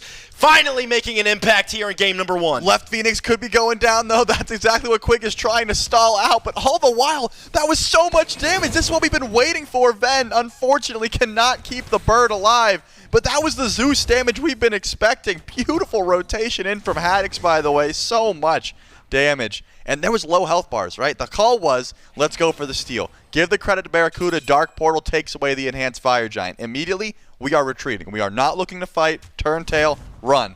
Ven even drops the Lightning Storm defensively. He says, go ahead, guys. Walk through this if you want to chase us. The Hounds did it. They all walked through, took 90% of their HP, and said, hey, we're going to keep sieging. Why not? Turns out, because Ven's here. That's why not. Way too much damage. And, of course, the rotation in from hi-rez opens up the game. And Ducky's going for a solo kill. That's a lot of damage. And Ducky's making it happen too. Venenu at half HP. Herwin and hi-rez playing Space Creator for their mid laner. Oni Fury still the target here for the Highland Ravens. It is just Ducky and Quig, but Ducky on this tier can make it happen solo. Juggling Barracuda in the air. Now locked down. Dark Portal for the Silenced Lawbringer. Defensively out of Ducky. And it's enough for the Eldritch Hounds to show face and force the Highland Ravens off of the Oni Fury. Yeah, they do have the EFG, Highland Ravens that is, but remember, it's on Ven and hi-rez, 2 members. Does not mean that they can just step forward as if their whole team has that massive buff. They will have to retreat, and I gotta say, Ducky did do, he went for the solo, and he got a good portion of Ven's HP gone, so that just goes to show how much Scorching Blink with a Fridwin proc can do to his Zeus if you're able to juggle him on top of it, even with this tankier style of build that Ven's went for. Plenty of HP with the Warlocks and the Ethereal Staff. Without all being said, though, let's take a look to survey the map. What has happened in the past couple minutes? Well, Ravens steal EFG, their left side bird still goes down, and then the Eldritch Hounds are able to grab the Fury, and they keep the aggressive positioning. Oni Fury pushes these minions down forward, and here come the Hounds. They don't have the buff, they don't have EFG, but they are still stepping forward. Eldritch Hounds still with a pretty significant lead, call it about 5K-ish here at 34 minutes, and willing to press the gas pedal as well. The Hounds grouped up in this left side lane. Still no Phoenix. That went down. Respawned briefly. Hurrywin tried to save the day in the left-hand lane, unable to do so. So still the Highland Ravens having a wide open base here for the Eldritch Hounds to take advantage of. Quig wrapping around, maybe looking for some cheeky walls there. Aren't going to find him though. hi-rez and Hurrywin have been leading the way so far for the Highland Ravens. Some nice ultimates by Hurrywin to either stop the aggression from the Eldritch Hounds or get things going, but the Highland Ravens so far unable to capitalize from some decent initiations off their frontliners. Yeah, there's no way the Hounds wanted to push up there. They were like, hey, let's see what we can find. Maybe someone overcommits, but are we pushing in for a Phoenix into what we just saw happen with Ven's damage? When we don't even have Enhanced Fire Giant? No, definitely not. So the Hounds back up. They go ahead and grab themselves another Pyromancer, and look at the build. So many of them actually picked up Chalice of the Oracle. It's only Oath who has room for the Runic Bomb. Everyone else is holding too much vision in their pockets. They can't make use out of that consumable. So because of that, Oath is going to have to hold on to it. Breaking the base, still very important here for both squads. But remember, the Highland Ravens have 3 tier 2 towers they would still have to go through, and Scream has been spending the vast majority of his time away from his squad. I mean, you forget about the wild goose chase that Oath was sent on, trying to chase him down. All the while that fight was taking place. hi-rez does get some aggression sent his way. Ducky wants to go in for the blink. Does he have the angle, though, is the question. Ducky does have the angle, knocks hi-rez in the air, but not a great geometry there from Ducky, who juggles hi-rez in the air, forces him away, though. That blink is going to be down. No, blink. Yes, blink was used. The blink is up on Oath on this Habwa. Speaking of Habwa, it's Habwa and it's Scream, the crushing wave. Here we go again. 90% of the jungler's HP. Oath, a little bit of cooldown reduction for you. Why not? And Scream and Oath going at it. Scream comes out on the bottom end of that transaction. Enhanced Fire Giant about to come online. It's going to be a 4v5 for why? For why? You look literally flabbergasted. Scream has blink. Yep. But he chose to beads. Which there was no way he was going to survive. He beads death there, and it did not work. Turns out you can't cleanse that, but doesn't matter. Eldritch Hounds towards the EFG. Scream did not clear out the last wave of fire minions, so that left side bird will go down if this stalls out, but Ducky doesn't care. He's going in! Oh, and Hurrywin falling so quickly to the might of Vapor's Coast and the remainder of the Eldritch Hounds. A 3v5. Scream still down for another 25 seconds. Fire Giant started up here by Eldritch Hounds. Not going to even be looked at by the Highland Ravens, who have to retreat in dismay. Look upon the fire giant as it falls, wraps around the belts of the Eldritch Hounds, and the final push is being prepared here in the minds of the Hounds. Certainly is. Scream will be back in 5 seconds. His ultimate and a blink will be available, but the Eldritch Hounds have a runic bomb in tow. And remember, that's in the back pocket of Oath, who's also missing his blink. He doesn't have a good way to close gap, but you don't need kills here. You need Phoenixes, and right side's already gone. Mid Phoenix next in tow. And look at this. Haddix is all the way over and left with Scream. They're just giving these birds up. Power play here for the Eldritch Hounds. 20 seconds until Hurry Wind on this Ganesh is back in the fray here. Haddix under the Phoenix, no stun yet. Onto Vaporish Coast, that's going to be a Sunder. And half the HP of the ADC drop, but same thing goes for Haddix. And Venenu in the backline, no actives now for Venenu. Haddix? Only beads online, over the top, Ducky. Tyr has been a menace this tournament, and why stop now? Hurrywind's back in the action. Now Titan taking some damage. No Phoenixes on the board for the Highland Ravens. The Eldritch Hounds regrouping and waiting for the end. They have to try and go for a play here. Scream wants the chase down, but does not have the blink to close gap. Hurrywind already dropped the Dharmic Pillars. Where's the chase potential? Maybe from Haddix in the jungle. That's the best play you have. And here the Eldritch Hounds regrouping on the left-hand side. Healing up is Vaporish Coast using those auto attacks. The Devourer's Gauntlets, Binniq, full HP Quig, Ezatera, who cares? Ducky, Tyr, so tanky.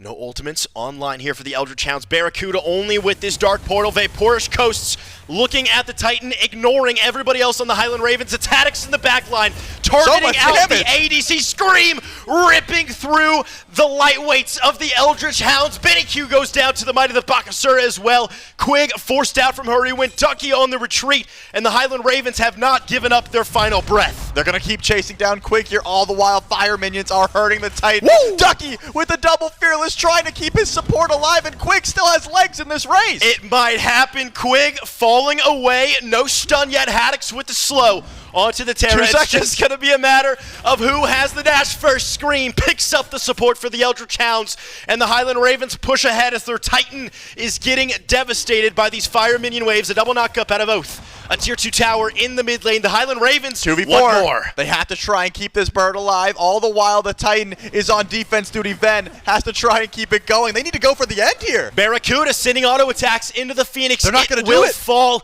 and the Highland Ravens not confident in their ability to take on Ducky and Oath. Might be the smart call here. Ducky, ultimate, Oath, ultimate, a two-man knock-up, a two-man crushing wave, and that could spell true curtains here for the Highland Ravens. All the while, Ven is playing a tower defense game. He goes over to the right, he goes back over to left, tries to make sure these wave of minions are going down. The Titan's not looking good, though. The Eldritch Hounds made an attempt at an end in a 4v4 situation, did not have the damage, and because of that, Enhanced Fire Giant's not going to spawn back in, but look at this ambush. The Highland Ravens did not leave. They made it look like they backed, but they are now hiding in the jungle. Who's going to step up for us? Binniq would be a fantastic target, but it looks like no one's going by themselves. They don't have eyes. They know Ven's the only one clearing. He's the only one showing up on minions. Why is that? Let's probably stay grouped up. And the Eldritch Hounds, they're not silly. They're not going to play the fools here as the Highland Ravens repositioning once again, and we've reached the point in the game where we can no longer take 5v5s. It's no more coin flips. It's tactics like this. It's strategies that are a little bit outside of the normal playbook that the Highland Ravens are going to have to employ. There's a ward. They are. The Highland Ravens walking over a ward. The Eldritch Hounds, he opened the door. They know what's happening. Scream over the top, opening the door. Back. The Eldritch Hounds backing. It's going to be a defense for the Eldritch Hounds. The Highland Ravens try to make a miracle play. Ducky over the top, stunning Hurrywin, who's going to fall to Vaporish Coast. Scream and Haddix on full retreat here. The Highland Ravens try to make a miracle backdoor play, and it goes sour. Ven is still trying to keep these three birds alive. All the while, once again, the wraparound. They're going for the end again. How many times can you make this back play work? It's not going to happen. Vera has to go back with Haddix. 3 Phoenixes spawning simultaneously, and Ven hasn't left the base in 5 minutes. Trelly, it's a 4v5 here as the Eldritch Hounds march it down mid lane. The Highland Ravens are going to have to find some kind of highlight defense here.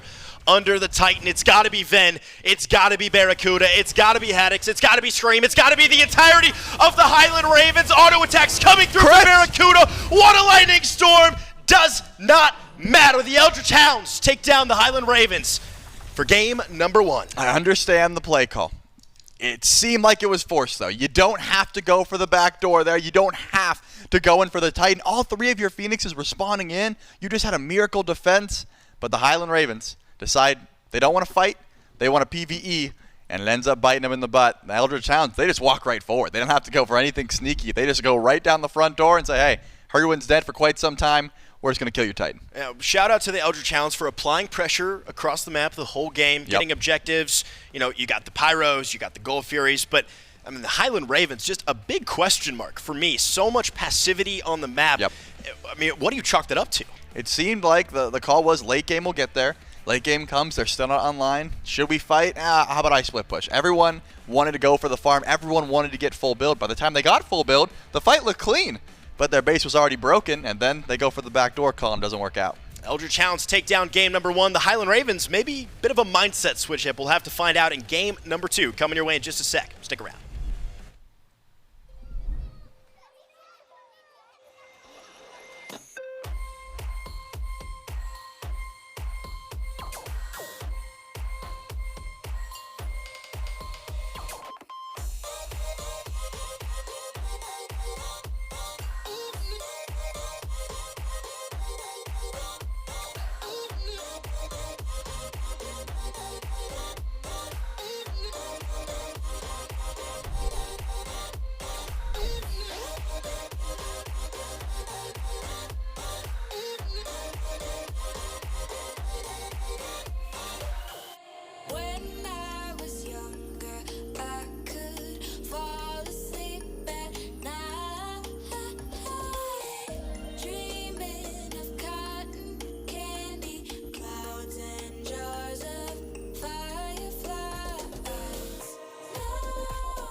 Show me a different way. I'm not afraid to let my guard down. I was walking in the dark until you came and turned a light on.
Eldritch Hounds, they swing first and they connect in game 1 of this best of 3. They'll take the lead for what was a pretty lengthy game number 1. The Highland Ravens had their chance, fell just a bit short. Eldritch Hounds take the lead, 1 game away from knocking out the Highland Ravens. But you know what is a knockout? The deal that you guys can get right now on the V Shoujo event that is live in SMITE. I don't know how I'd do it. 70% off. What could be the final price in week 9 plus right now, or in week 5, 70% off if you want to buy all of them right now, or you can direct purchase some of the skins still at a discounted rate. So if you're interested in the V Shoujo skins, in the V Shoujo event we have going on, still a great time to get in, discounted from future prices, and a wonderful time to make that investment. Myth, you set the stage. The mindset was clear. Protect the Zeus, and maybe the Ravens can win. Zeus didn't die a whole lot, but he also didn't get forward and team fight a whole lot in game 1. Yeah, Ven spent a whole lot of the time behind his team, waiting for them to create space, create opportunities to take a team fight, and that space and those opportunities never quite happened, right? So Ven maybe not dying a whole lot, but not getting a whole lot accomplished, and I think that is true of the Highland Ravens as a whole in this game. I would argue for the first 30 minutes, SMITE happened at the Ravens, and the Hounds essentially given a free ride through every single neutral objective as well as Tier 1 tower. Eventually we got to the point where the Eldritch Hounds, in an effort to close out the game, were forced to group as 5, and the Highland Ravens strike back in attempted split pushes or attempted backdoors as well.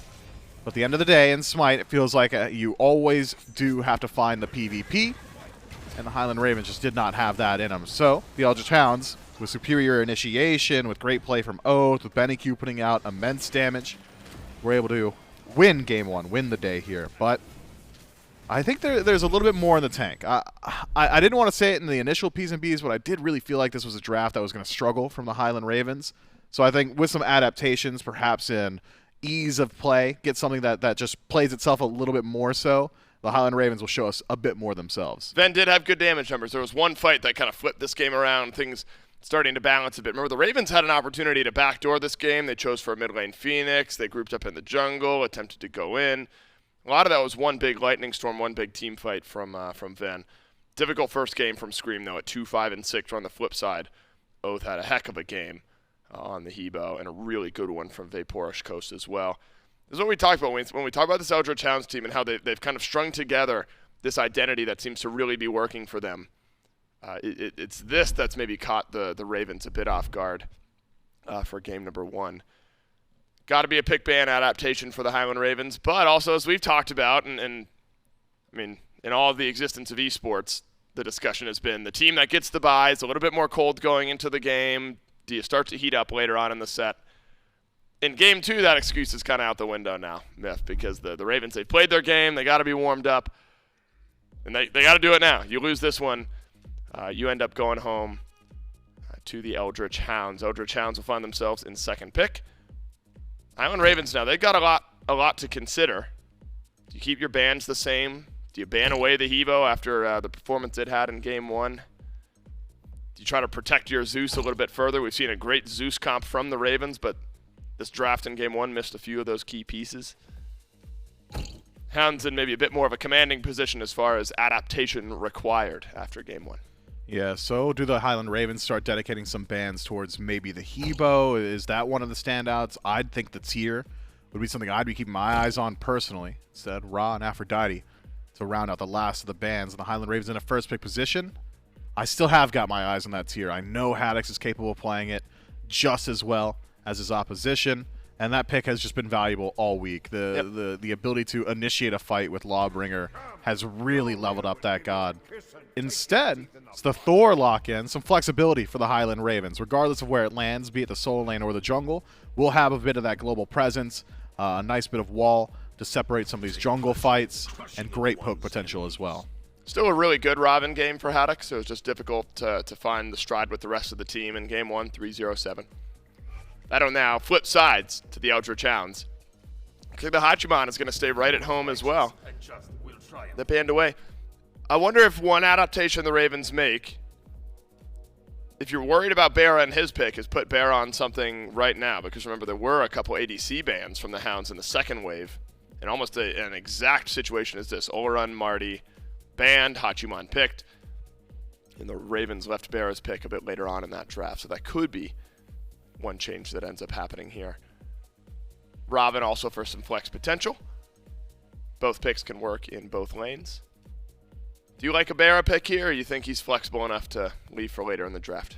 I think you could hold off, but it's not so much that Barracuda needs to hold off. I think if you were to take Barra's pick, it would be more so to facilitate maybe a counter selection for Scream, or Scream can evaluate whether or not he wants to take that Thor for himself or not. And the selection's available to Barracuda as it stands. The majority of his god pool very safe. It's not as if he locks in Jingwei here and all of a sudden it's like, oh no, I'm worried about X, Y, or Z in a counter matchup on the other side. So maybe you do. Just go ahead and grab it for yourself. But I said at the top, I'll say it again. Feels like this tier is getting a little bit disrespected. Might be. Might still be an option for both of the teams. Don't know exactly where the Robin or the Thor are going. It's the Neilma moment. Sitting in the back of the Ravens booth now discussing with the rest of the team where they want to go. It's less about Barracuda and what he can or can't play, and maybe more what's really strong in the meta right now if they feel like they have to fall too far down the ADC tier list by waiting. Now would be a good time to swing. Naja for Scream. That's certainly a pivot. Only seen it once this weekend. And then a Soul for Barracuda, I have to imagine. So 1 game for Naja this weekend. 2 games for Soul. None of them have won yet, but the Ravens will try to change that. I mean, you've got strong initiation. Thor's going to burn beads consistently. Najat will do it in the single target. Soul, for the most part, self-sufficient in that back line, should be able to hold her own. But this composition, as it stands with just the 3 core members for the Highland Ravens, hasn't really revealed itself too much. It feels like you've got high potential to go for either a backline dive style comp, depending on the support selection, or maybe it's going to be another King Protection style composition. Identity not locked in just yet for the Highland Ravens. Same could be said of the Hounds, but I think we'll get some clarity on what type of draft they're electing to go for with this 3rd selection. Robin, successful in both solo and jungle, so flexibility there. Hachiman, not so much. Will likely just be headed for that duo lane. Maybe you just go ahead and grab yourself a support pick and then start banning out some of Hurrywin's selections. It will be the Ganesh for the Eldritch Hounds. Has a decent matchup into the Thor. Throws out that hammer, immediately start channeling that silence. You're either going to force the beads, or you're just going to miss out on the ability to teleport away. Naja as well. If he decides to start off a fight with Sash and he isn't hitting Ganesh with it, the silence can prevent the Windfire wheels immediately afterwards. So, potential to play spoiler to some of these Highland Ravens combos. Yep. Love the Ganesh pick for the utility it provides. Hebo. No more, even though it was the Eldritch Hounds who played it in Game 1 to some success. Don't want either, well, I guess at this point it would just be mid, so Thor, solo, and Naja jungle. There is a weird world where we've seen Naja support once or twice, but I'm not opening the door to that. Not when Scream is on your team. You're keeping that Naja right where it belongs. On the flip side, though, Oath still needs his pick. Won't be he, but we assume, I guess, and the Ravens are assuming as well, because they're going to ban out Serket immediately after Hebo gets taken away. There's still some viability there for Oath. Oath has played a lot of different picks so far here this year. Another shot. Maybe both of them towards Ven with the Hebo and the Giannis. Look over at Oath's picks. Hebo, Bakasura, a couple Serket games, Nemesis. Miff, you predicted a Nem ban last time. So you say. Allegedly. Allegedly a Nem ban. You want to call it again? Nemesis doesn't have a great matchup here, though. You could ban Nem, and it might be decent in what the rest of the Highland Ravens I like to go towards. Unlucky. But Thor, Naja both have great tools to deal with that shield, and Soul being slow immune to sap rate means that you're not really concerned about Nemesis chase potential. So, yeah, I don't think this is one where you would feel really restricted towards a Nemesis ban. Bakasura, on the other hand, just take away one of the top flavor picks of the month. Indeed. And a good one for Oath. 6-2-2 against the Wargs on Bakasura earlier on this weekend. And against the Ferrymen at the end of the playoffs. 14-2-4 on Bakasura. So Oath has plenty of That's history. surprising. AMC. That'll be your mid lane selection. Ganesh over in duo. You got Shred. Got it with AMC in spades. I mean, if Marty gets banned, we've talked about how AMC can fill a similar role. It's obviously a different play style, but ability-based Hunter could be there here for the Hounds. They got a lot of physical damage, though, Miff. Something maybe the Ravens can itemize against. Could be. But with your, presumably, with your jungler still available, the Robin, of course, could still flex jungle or soul lane. Yep. There are some magical junglers that I think could really diversify the damage pool here for the Eldritch Hounds. The only weakness being that you'd be lacking a little bit in dedicated hard CC. Ganesh has got plenty on his own, but Robin's really just the root and the slow. Clean So you mid. kind of want something that's got a little bit more Clean CC ADC, for you. yeah. Yeah, that clean has thrown me for a loop as well. Got to be it. No, I'm trying to figure out this Kleena pick. We've seen Kleena mid in the past. We've seen Kleena solo in the past, but who would the mid laner be? Then it'd be Soul. What's your duo lane look like? It's got to be Kleena ADC Soul mid, right? It's got to be. Barracuda's not a Kleena guy. No. Barracuda's a big Soul guy. Big He Soul loves guy. Soul. Got to be Cleo mid. You would think. All right, hear me out. Kuzumbo mid. I'm with it. I'm with it. Naja support. Dude, yes. Kleena yes. jungle. Oh my god. Dave, keep going. No, we're on to something. We'll get the official word here. Soul ADC, Cleo mid. So it is what we figured. It'll be Soul for Barracuda. And Cleo for Ven, which admittedly is also a bit out of Ven's wheelhouse from what we've seen recently. More control, burst style mages from Ven. Triple assassin composition, when every pro I've talked to going into this weekend has assured me that it is a guardian / warrior meta. Tanks are back. That's all they've been saying to me. Build Thor a bit tankier. Yeah, well, Thor is going to, yeah. Right. I'd be surprised if Naja also doesn't get like a Pridwin or something like that. Right. But diversified on the damage pool are the Eldritch Hounds. A little bit there for the Highland Ravens as well. I hate this Ravens draft, man. You do? I just don't love it. It feels like what's missing in your mind, or what is there too much of? Too many assassins. First off, too many cooks in the kitchen. Look, this is a draft that if you get an early lead, you're gonna dominate. Obviously, triple assassin, hard to stop that ball rolling once it gets moving, but getting that ball moving, I think, going to be the difficulty here for the Highland Ravens. You've got objective burn. Kleena's always phenomenal at that, so you're not so worried about your ability to actually deal with Gold Fury, the burn, or Pyromancer there, but it's secure. I think you're lacking in. If it's Soul, and Soul's in the duo lane, it almost restricts you entirely to only playing on that left side of the map as far as neutral objectives are concerned. And once you get to the Pyromancer, you have to be really worried of just like swarm of bees rolling through and taking away your neutral objectives. So just a very high execution composition from the Highland Ravens as well. And considering the pace of game one and how they had lost, which was inaction, right? A high execution composition, it just feels like you're not feeding into what you're playing right now. High execution after what was a very difficult game one. Could be the final game of the day and the weekend. I'd implore everyone to stay tuned until the end of broadcast for an announcement. If this is the final game, could be one more after it, though, if the Highland Ravens are able to turn things around, is what I would say if we were going into game number one. Instead, we're going to stick around here on the desk just a little bit longer. I'll continue that segue, though. We have an announcement at the end of the day, so if this ends up being the final game, stay tuned all the way to the end of the desk segment at the end of the day for a little bit of information. But for now, we can stick around and keep talking about Eldritch Hounds versus Highland Ravens. It is an interesting point you make there, Miff, though, because you're talking about execution and how important execution is to this Ravens team. Felt a bit lackluster then in game one, so it's got to be a mental shift from the Ravens team. On the flip side, do you think this Hounds draft is one that can just kind of let the game happen to them for a little while and end up winning a bit later on, regardless of execution, action, or inaction from the Ravens? Double Hunter composition always is going to scale well into the late game. Anytime kin size is in the meta, there's just no real great answer to it. So if you've got two sources of it, you'll find some value. Ao Kuang, of course, a phenomenal scaler as well.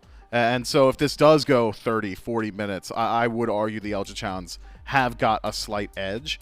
But triple assassin means that, with all these hunters on the other side, easy targets for assassins to jump onto. So there's a little bit of nuance to be had, but traditional Smite knowledge just dictates that this has got to be a draft diff in favor of the Hounds.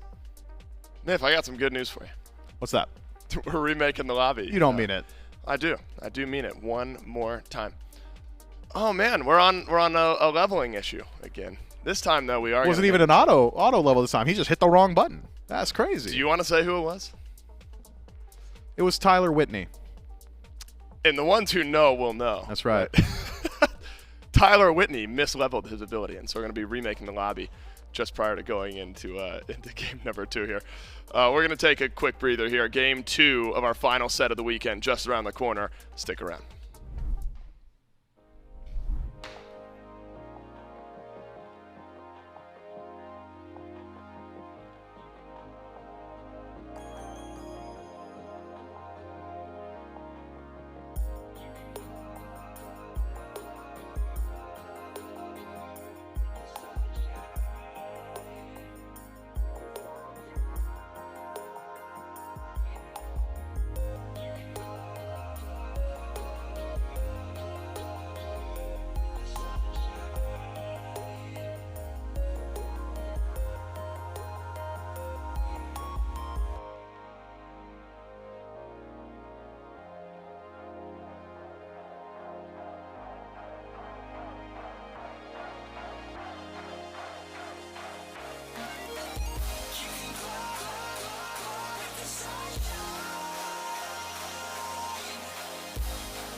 Miff, can you confirm that chat figured out who Tyler Whitney is? They did, yeah. It took them a while, longer than I thought it should or would.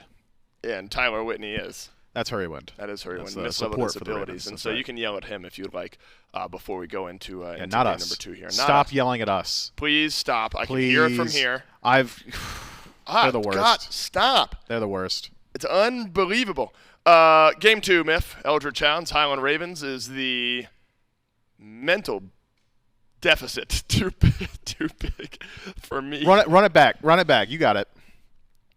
Game 2, Miff, is the mental deficit too heavy for the Highland Ravens here? Or do you think the Hounds have a big advantage? I think they've got an advantage, to be sure, at least in composition. It's just something I've seen before, as opposed to the Highland Ravens, who are breaking new ground here, let's say. I've been told we are loaded in. The levels are correct, and Game 2 between the Highland Ravens and the Eldritch Hounds starts right now.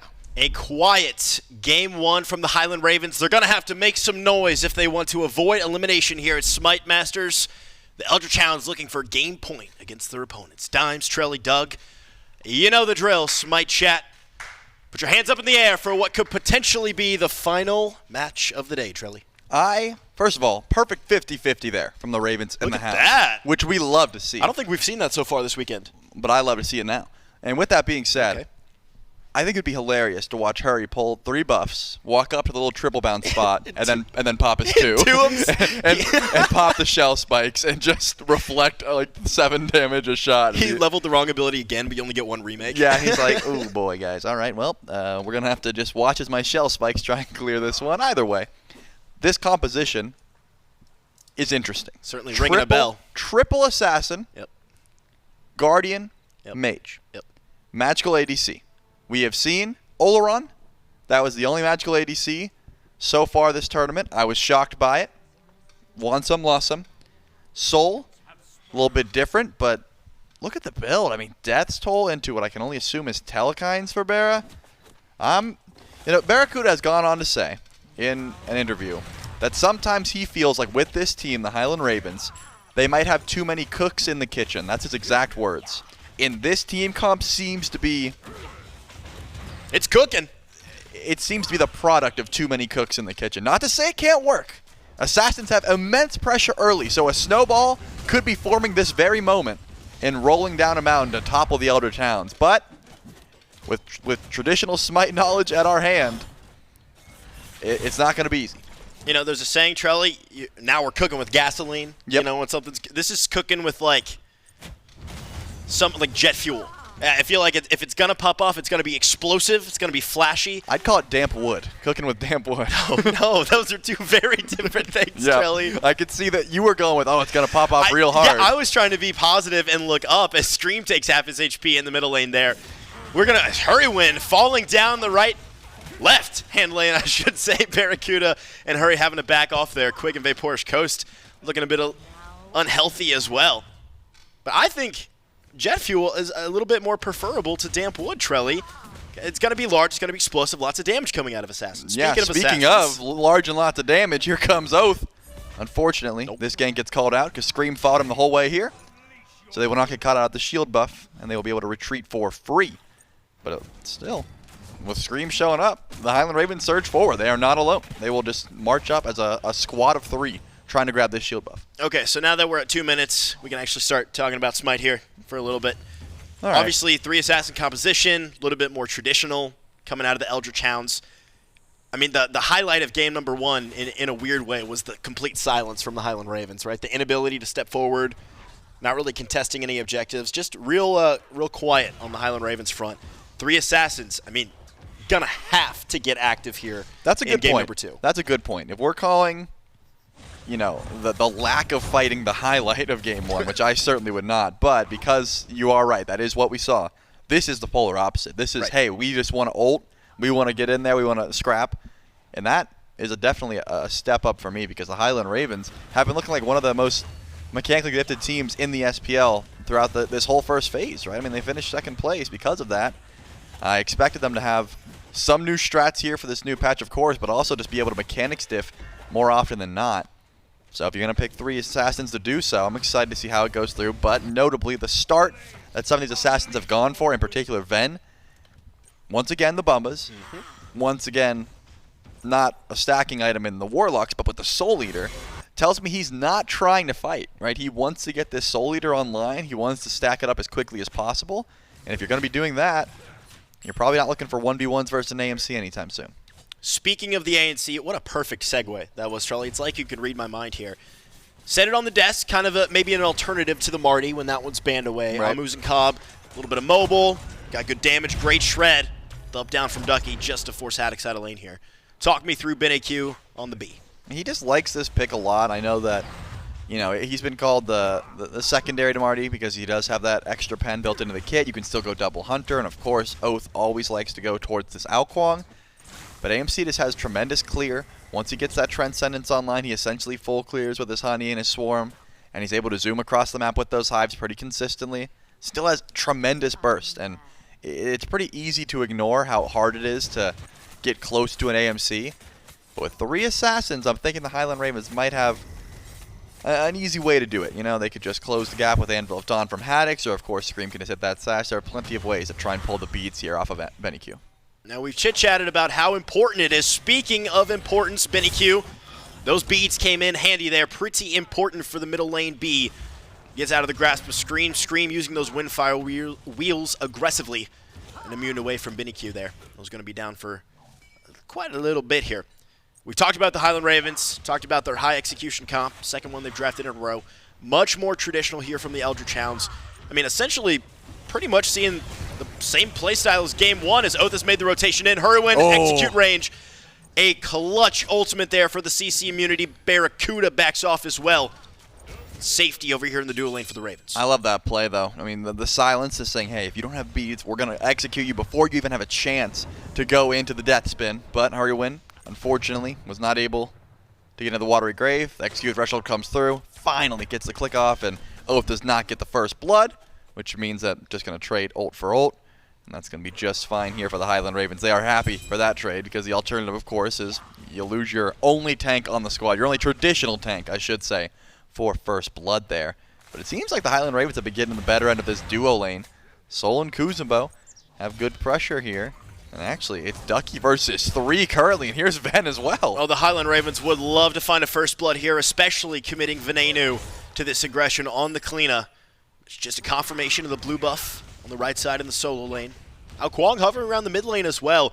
Kind of a similar-ish style to the Habwa, right? You both magical, both want a couple items online, both looking to blink in, get in the back line, pretty much one tap a carry. Yeah, but in this case, Oath is not going to go for the 70% pen build. He's going to at least get Eye of the Jungle, so he can't lock himself into that much. I do like the play style, though, from Oath on this Ao Kuang. He usually is looking to play as defensive as possible until he gets online. Once he does, really can start to get active here. And Ducky and Haddix just, they do no sort of damage to each other, so they just trade back and forth constantly. Ducky, it's the second time he's ulted, one for a totem, second because he was bored. I mean, that teleport has already been used, so it's not like he's going to stick around. He does have to go back to base, but the benefit, of course, was that Haddix also has to go back to base, probably to finish up that Glad Shield as well. He's got 4 abilities to proc it, so might as well go in for that extra ability damage, especially if you're going to build up some more of those tank stats. Makes sense to me. Relatively quiet, not for a lack of trying, though. This hasn't been a, hey, let's play passively, let's just hide. This has been more of a, no one's stepping up. We haven't had the opportunity to find these clutch fights early on. And Scream with no blink as well. Grabs that pair of beads to start the game. Wants some safety from Oath's ultimate ability, so no blink Windfire wheels, a surprise attack on the middle lane or anything like that. You know, something else that occurs to me here, Trelly, with this triple assassin Barracuda Soul composition is the wild objective shred. Speaking of shred, though, Venenu shredding down Oath's health bar to about a quarter there. Pops the ultimate. Charge of that's going to be up sooner rather than later. BenAQ's made the rotation, chucks out some bees as well. But, I mean, what does the objective shred looks like for this Highland Ravens composition? That does seem to be their game plan here, is to just shred objectives as quickly as possible. Sol and Ven, 2 of the easiest ways to just do as much tick damage as possible to a Gold Fury and then explode it with a Supernova, something like that, which is what Barracuda can provide. And, of course, 2 charges of Pierce the Veil will get the job done. So I'm thinking, yeah, the objectives will go down very quickly here, probably why Hurricane said, I'll be the only tank, right? I'm just going to show up, I'll tank the objective, we go for it, we back up. Hopefully by I don't know, 12 minutes or so, we'll be able to build a lead for ourselves so we can go for pulls like that. But they don't have that tremendous burst option besides Supernova. So Barracuda's going to have to be on point. That ult does come out pretty bursty, but it is a bit of a tick damage as well, right? It's a couple ticks immediately, and then they slowly come through. There's still that opportunity to try and go for a steal, notably if Quig has like Dharmic Pillars or something, to try and disrupt the confirmation from the Highland Ravens. Taking a look at Benny Q here on this Amuzen Cobb. Got the Transcendence nearly stacked up. A couple of power and pen items, and that AMC is really going to be swinging. Are you surprised at all, Trelly, as we're pushing, about a minute and a half away from 10 minutes here, that we haven't seen more abuse on this immobile mid character? If I had not just watched the first game where Scream didn't fight at all, I would say yes, but because it does seem like passive play has been his MO, no, it doesn't shock me in the slightest. There's a big rotation coming over here. The Eldritch Hounds are far up, but look at Scream's health. Already dropping low to half HP. Vaporous Coast dashing away. The teleport is going to be channeled as well. Ducky has joined the fray, slamming back down his Oath, but guess who else is slamming down? It's Haddix who is here. Ducky with the up down. So many ultimates and no kills. Ducky, tanky. Same thing can be said for Heroin. Quig locking down Scream. Haddix finds Oath in the backline. Coast dashing through and falling to the flames of Barracuda. Venenu puts another on the Highland Ravens tick marker. 3-1 for the Ravens. All the while, Benny Q decided not to rotate. He just pushed down the mid lane. That AMC damage would have been massive if he got into the fight, but now he might be stuck. Haddix could easily step forward the wall here. Benny Q's taking tower to try and get the tier 1. That's not worth. No double tap onto Benny Q, but Haddix with the auto attacks. Benny Q there, sending out the Stinger to lock down the Thor. He's going to leave that Stinger in the middle lane, but at the very least, maintain his life. Yep, he does lose the Stinger. Does not get the tier 1 tower, but loses his beads for his troubles. Benny Q, a man of farm, not a man of action. Not yet. At least he wanted to back up and get a Soul Eater, and he does just that. So it looks like all's well that ends well for the Highland Ravens. They defend Barracuda's purple buff, and it's funny. We were sitting in the break room between games, and Bear just walked past sadly and said, Hebo at every purple buff, man, and then just went to the bathroom. This time he said, you guys better rotate to my purple buff. I want to make sure that I don't fall behind. And look at that. 2 levels up. Coast is getting a bit of the treatment now. So far, the opposite. Game number 1, 10 minutes. Already matching the kill count of what felt like 25 minutes in game number 1 here. Highland Ravens with a bit of a small lead. Could be larger here in a minute. If Quig can be locked down by Hurrywin and Venenu, Oath has made the rotation as well. The Dharmic Pillars to try to peel for the mid laner. Here comes Screen up in the air, slamming down Oath, who's going to find death at the hands of the Najah. It's a 2-for-0 Quig and Oath drop. And 2 more towards the Highland Ravens now really starting to ramp up these assassins. Yeah, we were talking about how Oath is going to come online real hard late game. This is not late game. He had 2 tier 2 items, which is not a lot of power, of course, and actually went in for the water illusion underneath tower. All the while, Hurrywin had Sumo Slam, was able to push under Quig, so didn't seem like a great fight for the Eldritch Hounds to try and take. They lose 2 members of their team, of course. The gold and the XP is not going to be the biggest deal. I'd assume it wasn't the biggest waste of time. Just delaying the power spike of when this Ao Kuang gets online, most notably, is a bit of a problem, because Scream has been just using that Windfire wheel specifically onto Oath, trying to find Ao Kuang. Beats aren't up for another 10 seconds. So maybe, Oath can stand a little bit far forward with those beats back up, but still, he's been taking a big brunt of the pressure here from the Highland Ravens jungler. Well, importantly, the Highland Ravens, despite having a nice little kill lead to their name, gold, still really not that built up yet, about 600. XP, sure, it's in the corner, but no objectives taken, no tier 1 towers pushed down off those kills. It's just been kind of kills and then back off, farm up a little bit, but no real tangible outcome from the aggression so far. Not yet, but Scream is lurking, right? He's always looking for something. Benny Q's beats won't be up for 20 seconds, so a decent target there. But the beacon is the target, as well as the tier 1 tower. Haddix rotates over to make sure the beacon goes the way of the Ravens, and the tier 1 on left also drops. It's going to be a Gold Fury attempt real easily. It's because Haddix is here, and Bill of Dawn's available. Here comes the rest of the Hounds, and actually Ducky teleports in. Oh, Scream uses the ultimate, which is immune away by Coast and is now in a tough place. Haddix, meanwhile, in the backline of the Eldritch Hounds, Scream does fall to Oath. Vaporous Coast gets turned right back around by the solo laner from the Highland Ravens. It's Benny Q and Quig, the recipient of the suns raining down from Barracuda. Ducky takes out the soul. Haddix in a tough place here, hammers away. Now the chase down from the Eldritch Hounds, who could choose to kill Haddix or choose this Gold Fury. They're choosing to do Hammer the in damage 3. to Thor. Slow down, hammer away, and Haddix to safety. Eldritch Hounds had plenty of damage, though. They still could go for the pull. All the while, Harduin sticks around. This Kuzumbo doesn't have Watery Grave, but a nicely bounced Nene might be the only attempt at a steal he has. And he's going to throw it and back off. Ven's here too, but yeah, with Ducky playing zone duty, this should go handedly over to the Eldritch Hounds after a beautiful fight. Haddix. Haddix did step up. I didn't even realize. He was able to step forward and kill BennyQ. And Oath falling to Venenu as well. A 2-for-0. The Highland Ravens, they lose the objective, but a couple more kills going their way. Not on major priority targets there. BennyQ was 0 kills. Oath, tough slash line so far for the jungler. Yep, but you don't expect the teleport from Thor. That's the big difference maker, right? Usually when Thors are playing solo, they go beads. Maybe they'll get a teleport and beads. Haddix says teleport and sunder. I don't care about CC. I don't care if you use a stinger on me or try to execute. I'm ulting in for my team, and so far, 3-0-3. It's been working out for him. If I'm waiting for this Thor to engage every fight, it seems like a good call. Here for the Highland Ravens, they were able to clean up a lot at the tail end of that Fury. Pyromancer is spawning in here shortly, so I got my eyes on the Ravens. They've got the lead. They should be the first ones over towards that objective. We already mentioned how much Ven can do to something like a Pyromancer if it's unwarded or just left alone with it for a couple seconds. Tag Bear into the mix, and that objective's going to be burning quickly. We've been seeing it all weekend long, but the solo laner is really playing an impactful role so far here in game number 2 between the Highland Ravens and the Eldritch Hounds. Nice slash line for Ducky, 2-1-1 thus far. As you mentioned, 3-0-3 for Haddix on this Thor. This Thor solo has really been making some waves. It certainly has. No easy targets unless BennyQ wants to step forward with no relics, but he's about under tier 2 at the moment, so only Quig could go in for a steal, but he's too late. So unfortunately, not going to have a chance to drop that ultimate. And Harduin picks up the Runic Bomb. Highland Ravens playing with house money. They can just step forward and do whatever they want at the moment, but they still do have a late game competition, the Hounds that is. They've got this double ADC.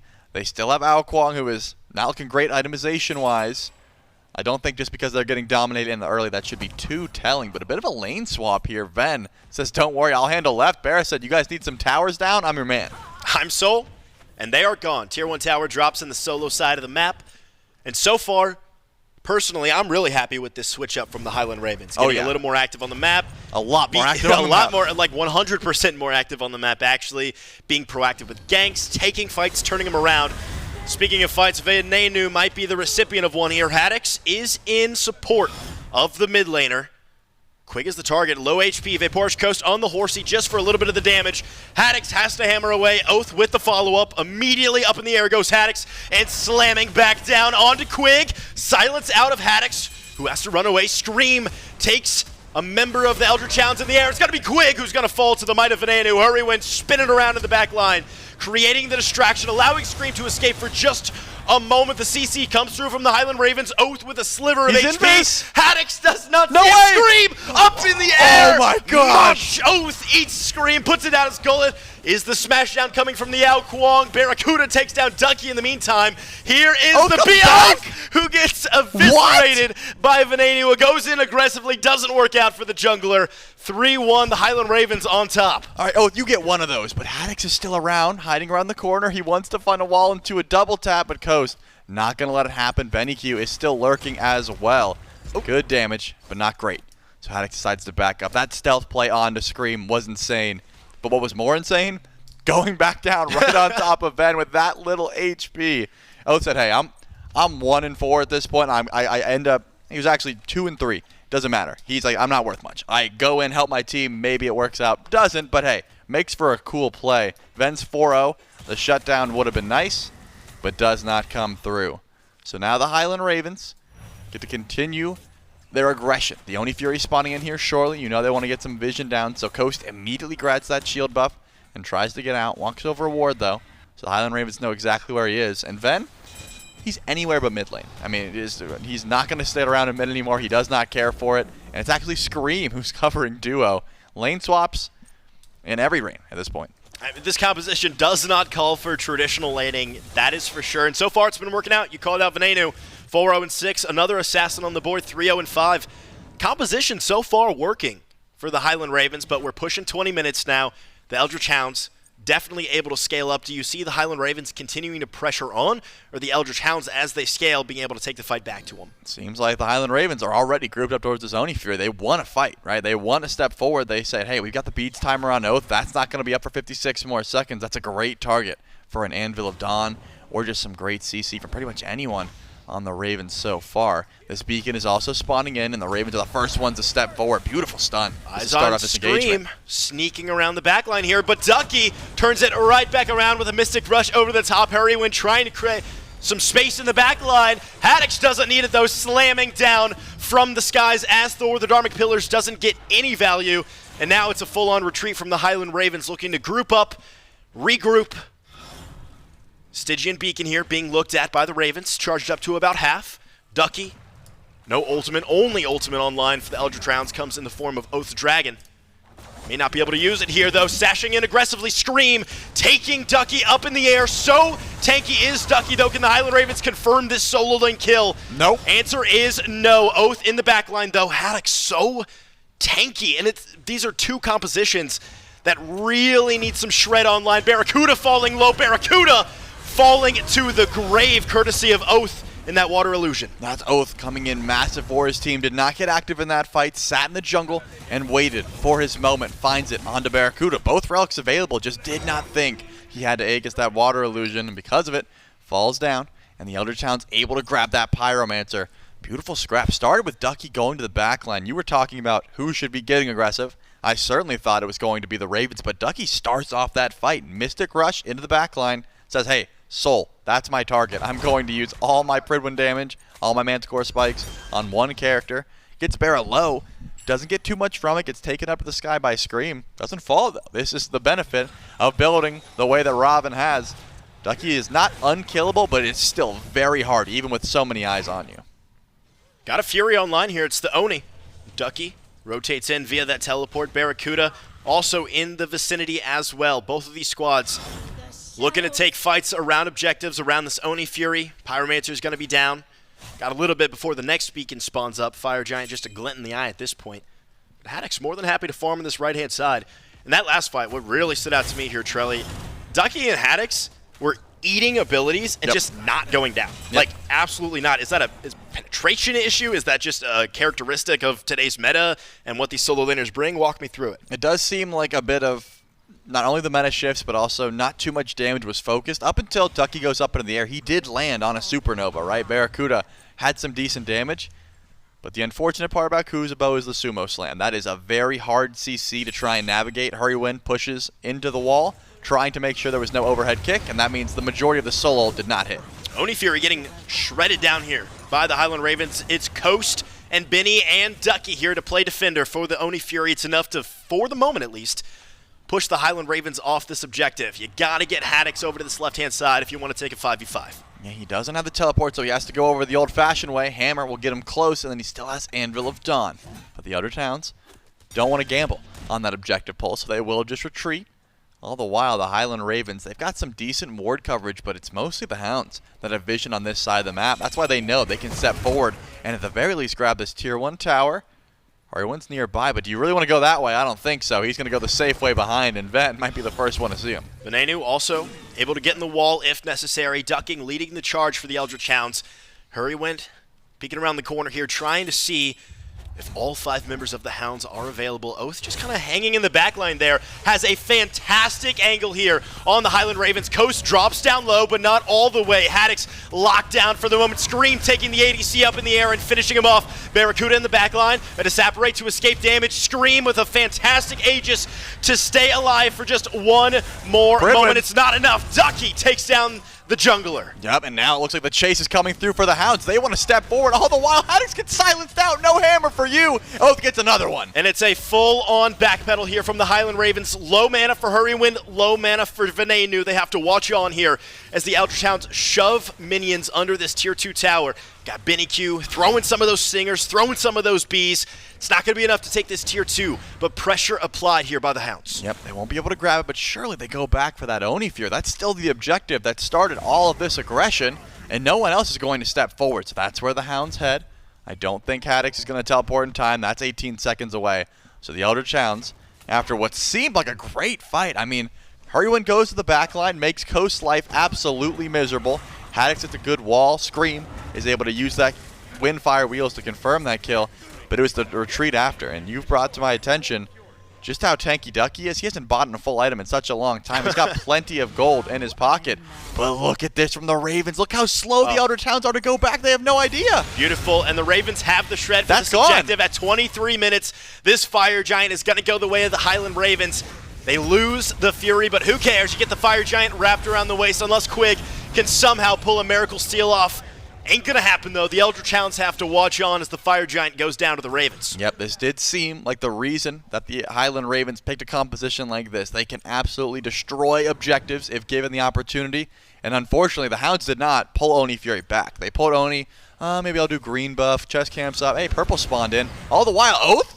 Why are you stepping up so far? Oath and Venenu are going to be the target. Haddock slamming down from the anvil of Dawn. Venenu with the finishing touches there.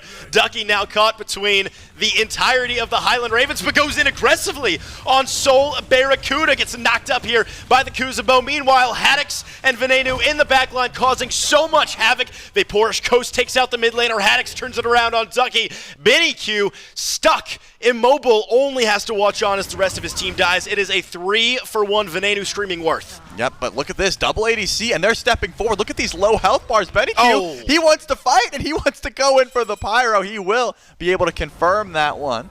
So Runic Bomb goes into the pocket of Vaporish Coast. Remember, this is the Highland Ravens that have the Fire Giant here. They do get aggressive. They do handedly win that fight, but the Hounds still step forward. Low health bars mean that they're able to grab the Pyromancer at the very least. And after this swinging Fury fight into the Fury, into the Fire Giant Pyromancer business, the Eldritch Hounds are going to come out on top with about a 200 gold lead, which is insignificant, but where they were before this all started, it's a nice little comeback, a nice little nest egg for the Eldritch Hounds. Yep, but the Ravens still have FG on 4, and they still have 2 minutes and 20 seconds to play with. Scream stepping forward. He knows that Benny Q has both relics, so even finding an ultimate here would not guarantee much. All the while, Oath and Haddix are lurking in the jungle. They both want this fight. Oh, Barracuda with no disapparate. That ability is going to be down at the mercy of Oath, who has to back off. Great peel there from the Highland Ravens to protect Barracuda. Scream also falling low and falling down to Benny Q. Barracuda, the target of Ducky, who is chasing down the ADC. Some Beautiful peel in the peel. form of Haddix, Wow. who uses the Thor ultimate just for the CC to keep Barra alive. That is a beautiful peel there from the solo laner. Haddix says, get away from my soul. And it looks like Oath is still trying to get aggressive. The Eldritch Hounds are not happy with the trade. They want to siege forward. Remember, they have double ADC. This tower is going to melt like butter. The Eldritch Hounds not giving up the ghost here. It's Venenu, Barracuda, and Haddix to defend this objective. Ain't gonna happen though, boys. The Highland Ravens, no aggression, as they just have to watch on. Their tower goes down. The Eldritch Hounds now with a couple thousand gold lead. Call it about 1,200. 25 minutes. Titans unleashed, marching down the right-hand lane. Finally, that tier 2 tower falls down. Oath was upset about that one, remember. It was very low, but no one was able to finish it off and wants to grab that extra bit of gold in pocket and just make sure that this power play that the Highland Ravens has doesn't end up as in their favor as it seems. Titans are still marching down, though. That all happened all while the tier 2 was being sieged. They're going to meet in mid lane over on right, middle of the lane over on right lane. And because of that, you expect a full-on grouping, but so far, Haddix and Scream a little late to the party. They're going to get there a little bit delayed. So the Eldritch Hounds should be able to get some decent damage. They're just not stepping up. Well, same thing can be said for Ducky and Oath, the opponent's solo in jungle on the Eldritch Hounds here. As now the Highland Ravens are finally grouped up as 5, pretty close to it at least. The two Titans are brawling here on the right side of the lane. Quig and Ducky, keep your eyes on this Raven, who has been diving the back line time after time after time. And Hurrywin, who's been blinking forward and disrupting the likes of Benny and Coast. It really does seem like there's no strategy to Ducky's plan. It's just, I'm going to use everything on Barracuda. And don't get me wrong, it is a good plan. Yeah. Barras does a lot of damage, Sure. but he's not, there's nothing skillful. I am just going to drop everything on Barra. And because of that, whenever Barras sees this Robin, he's going to back up. Double tap off the mark there from Haddix. Oath around the corner. Dharmic Pillars cutting through the Highland Ravens. And Ducky diving Barracuda, No one can help him. who uses everything to survive the dive. Ain't gonna happen. Scream falling low as well. Hurrywin at the very least finds one in return on the enemy ADC. But plenty of auto attack damage here from Ducky, from Benny Q, and Amuz and Cobb. Venenu trying to put Oath in the ground. has to watch on here. The right-hand Phoenix is going to fall down slowly but surely as the Titan wails away at the bird. Yep, Titan helps out. Oath is going to be able to go on back to base. And again, Barracuda had relics there. It is not that he misplayed. It was a AoE Sunder from Quig into the Dharmic Pillars, into the Pridwin proc. All hit about 3 to 4 members of the Ravens. Chunked them. And then the rest of the Ravens just look and say, sorry, bro, good luck. Like, we got to get out of here. We saw what he did to you. There is nothing we can do. If Haddix had Anvil of Dawn on the Ducky last time, Barra would have died. This time, there was no help. There is not enough peel in the world to keep this soul away from Robin. And Ducky, he's got red. He just sees red. That's all it is. Whenever he sees soul, he's like, I'm clicking everything. The Eldritch Hounds now firmly in control of this game number 2. The Highland Ravens certainly on the back foot here in this elimination match. Despite being down in kills, up in gold, up in objective control, cracking the base of the Highland Ravens. The Pyromancer goes the way of the Hounds. You've got a Fury on the map as well, and Fire Giant back in the field of play. Certainly is. Primal Fury is also available with that right side bird drop. So the Highland Ravens are going to have to send someone over to deal with those waves of minions. And it seems like the Eldritch Hounds are going to group in mid for the time being. They have 2 Runic Bombs, so Phoenixes will be relatively easy to grab if they don't get destroyed. All the while, though, you have to look towards these assassins. I mean, Ven's sitting 6-1. He's got plenty of damage online. Haddix, 5-1. Has been very explosive in the backline. Very similar. Don't get me wrong. Whatever Ducky is doing to Barra is also being done by Haddix to Coast. Right. They are the targets. These ADCs, unfortunately, are getting the brunt of this DPS. But we just get the front row seat to Robin just kit dumping onto Barra. So I just know that, number 1, this soul has been doing a lot of damage if he goes uncontested. And number 2, these soul laners are not letting the carries go uncontested. Primal Fury started up here by Oath, joined by Coast with that crazy auto attack damage here. 6 slotted at 29 minutes is the Eldritch Hounds ADC. Primal Fury to fall here from the combined might of the jungler and the ADC. 1 less neutral objective on the map, which means 1 less opportunity for the Highland Ravens to find their way back into game number 2 here. Gonna group up. EFG spawns in now. The Eldritch Hounds didn't want to go for a pull before it was enhanced because why not? At this point, just stall it out. The Ravens don't want to push up. They're losing that minions into the right side of the map anyways. Their Phoenix is down, so they're going to stand by and just watch. They still do have plenty of steal potential, don't get me wrong. With Barracuda around, with Ven hiding in the walls, and Haddix going to the sky, it's not easy just to go in for a pull. Someone's going to have to keep tabs on Oath. The Eldritch Hounds have been doing this strategy where Ducky goes to the back line and Oath goes in the jungle and hides. Tries to find a way to get to the carries. And there is plenty of burst damage on the side of both of these squads. I'm keeping my eyes on these solo laners, though. They do seem to be making the most impact. And eyes on Benny Q as well. A pleasant slash line in 2-1 and 8, but topping the damage charts by a nice margin for the Eldritch Hounds. Almost 30k damage for the Amus and Cobb, making it look pretty good here in the middle lane. There but look it is. at this. It's a split in the middle lane. Oath and Vaporish Coast eliminating the Firebird in the mid lane. 2 birds down now for the Highland Ravens, who see their opportunity to engage the Dark Haddix is Pillars gone. and dropped Haddix. Deleted off the map, swallowed down by Oath. Scream does take out Quig, and Coast also falling to the Highland Ravens. It is a 2-4-2. It's going to keep on rolling here as Ducky finds one. Barracuda takes out the enemy ADC in Benny Q. Mid lane playing ADC, I should say. Venadu, between 2 members of the Eldritch Hounds, has the power to turn it around, unable to do so. Yeah, but there's 2 birds down. Remember, if the Highland Ravens want to try and chase this, they're going to lose the right side. Phoenix Oh, and no! Ducky, he still wants to try and fight this. Oath doesn't have the damage. One and more Barra, shot. He can't finish the kill. Auto attacks from Barra don't connect with Oath, who's left with a sliver of HP. Same thing goes for Ducky. Same thing goes for Venenu. It is only 2 members each for each of these squads remaining on the map. And Trelly, Fire Phoenix spawns here in the right lane. Barracuda able to defend it. Mid lane, Phoenix down. What Is do the he? Ravens do? Question mark? Not enough damage? There Okay, it is. he's got it. Bear's got it. That Everything's was fine. so close. Barra just exhaled. I saw his face. He's like, guys, I threw Stellar Burst already, and the archers didn't die. Luckily, though, he did have enough AoE to make sure that Phoenix did survive. It's on 1 HP, of course, but that's enough to make sure that if you do get your mid-bird back up, your Titan will still regen. At this point, no one's making advances towards the Titan. It's just trying to get those fire minions to stop spawning on the right side of the map. Remember, this all started from what we assumed would be an EFG fight. No, it was, let's just push in for mid Phoenix. We've got Runic Bombs, and then we can figure out what happens after. Quig for Haddix, traded out. This is the unfortunate truth to starting no beads. Oath is going to be looking for you every time. I mean, if Haddix goes to the back line and Quick finds a silence, that's an easy target to try and execute because he can't hammer away.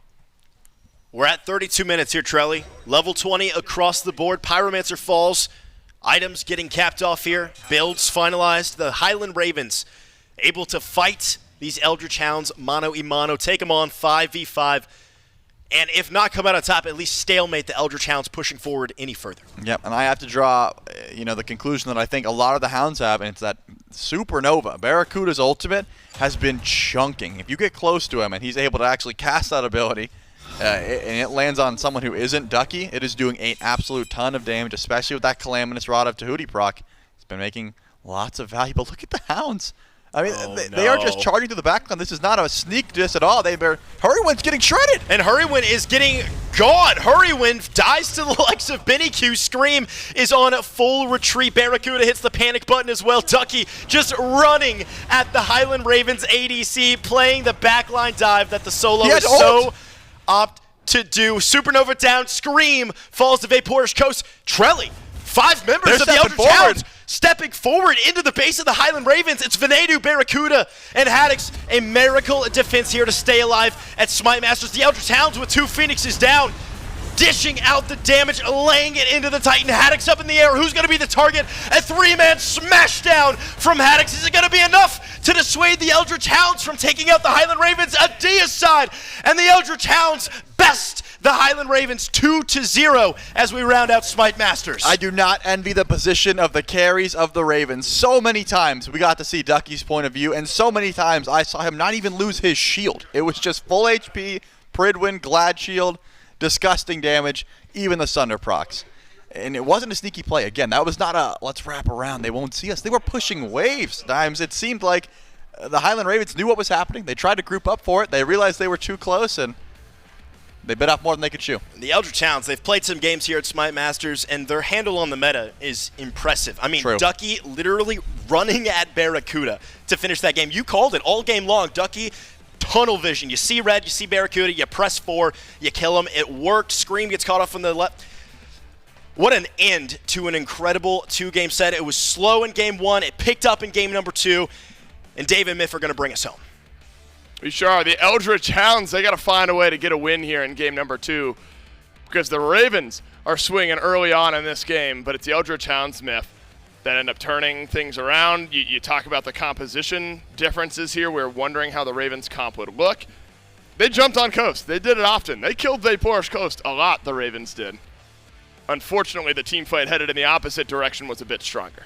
Yeah, I didn't think Ducky was going to be like a literal natural disaster on the map. I didn't think Ducky was going to be untouchable and also just absolutely decimating the backline on his own. We knew that they were going to scale well in the late game, but the Robin was an X factor that I wasn't quite prepared for, Ducky having a legacy game here for himself. I forgot about this. Yeah, Oath, I mean, that small tidbit of the clip does not do full justice to what Oath accomplished there, just sneaking around everybody. That was a long journey to get to that execute. Top to bottom, a long journey for the Eldritch Hounds, who fight back into a devastating lead that the Highland Ravens were able to establish for themselves. But cooler heads prevail, a patient game, and eventually it's the Eldritch Hounds through team fight after team fight after team fight that finally come out on top. And you know what? I brought up Ducky. Let's talk about Quig for a moment. Okay, sure. The Dharmic pillars that he were landing. They were Dharmic. They were so Dharmic, man. The only way you could describe those pillars would be with Dharmic, right? I mean, 5-man ultimate shredding defense every single time. So clean from the Ganesh. I love seeing this Eldritch Hound squad, and the energy in that booth was absolutely electric. As we walked by, I mean, the ground was shaking from their screams. It's ominous right. thought there. But you might be right. Screams is a good thing in this context. Coast puts up 28k damage, and the 2 and 5 I think doesn't really tell you the story. There's a lot of dive happening in Coast direction, but what a game from the Eldritch Hounds. Quig 0 for 18. 0 and 4, huh? Oof, couldn't get any kills going on Ganesh, unfortunately. Loser. Oath has a great one here. Ducky does as well. And look, this is what we talked about with the Eldritch Hounds. And the identity that they're building and the growth that this team has had. It was a rough start to the phase, but they started to find ways to win games. And that's it. for the Ravens now. This is your number 2 seed coming into this event. They play second after phase 1. Well, you know what they call second? Go ahead. I First don't. loser. I'm hoping you'll tell me. I was talking over you. Say it again. First loser. First loser. That's You're right. Yeah. Oh, the Eldritch Hounds, they still got a horse in this race, Myth, because they're going to be moving on, I believe. We'll look at the bracket in a little bit. I believe they move on to play the Oni Warriors, which is a Benny Q v. Pagon type storyline that we get to look forward to, but we'll clarify that here in just a moment. The Eldritch Hounds, they find a way to get it done. They 2-0 the Highland Ravens, and Quig standing by with Dimes for the post-game interview. Got Quig with me here. Congratulations on your 2-0 over the Highland Ravens.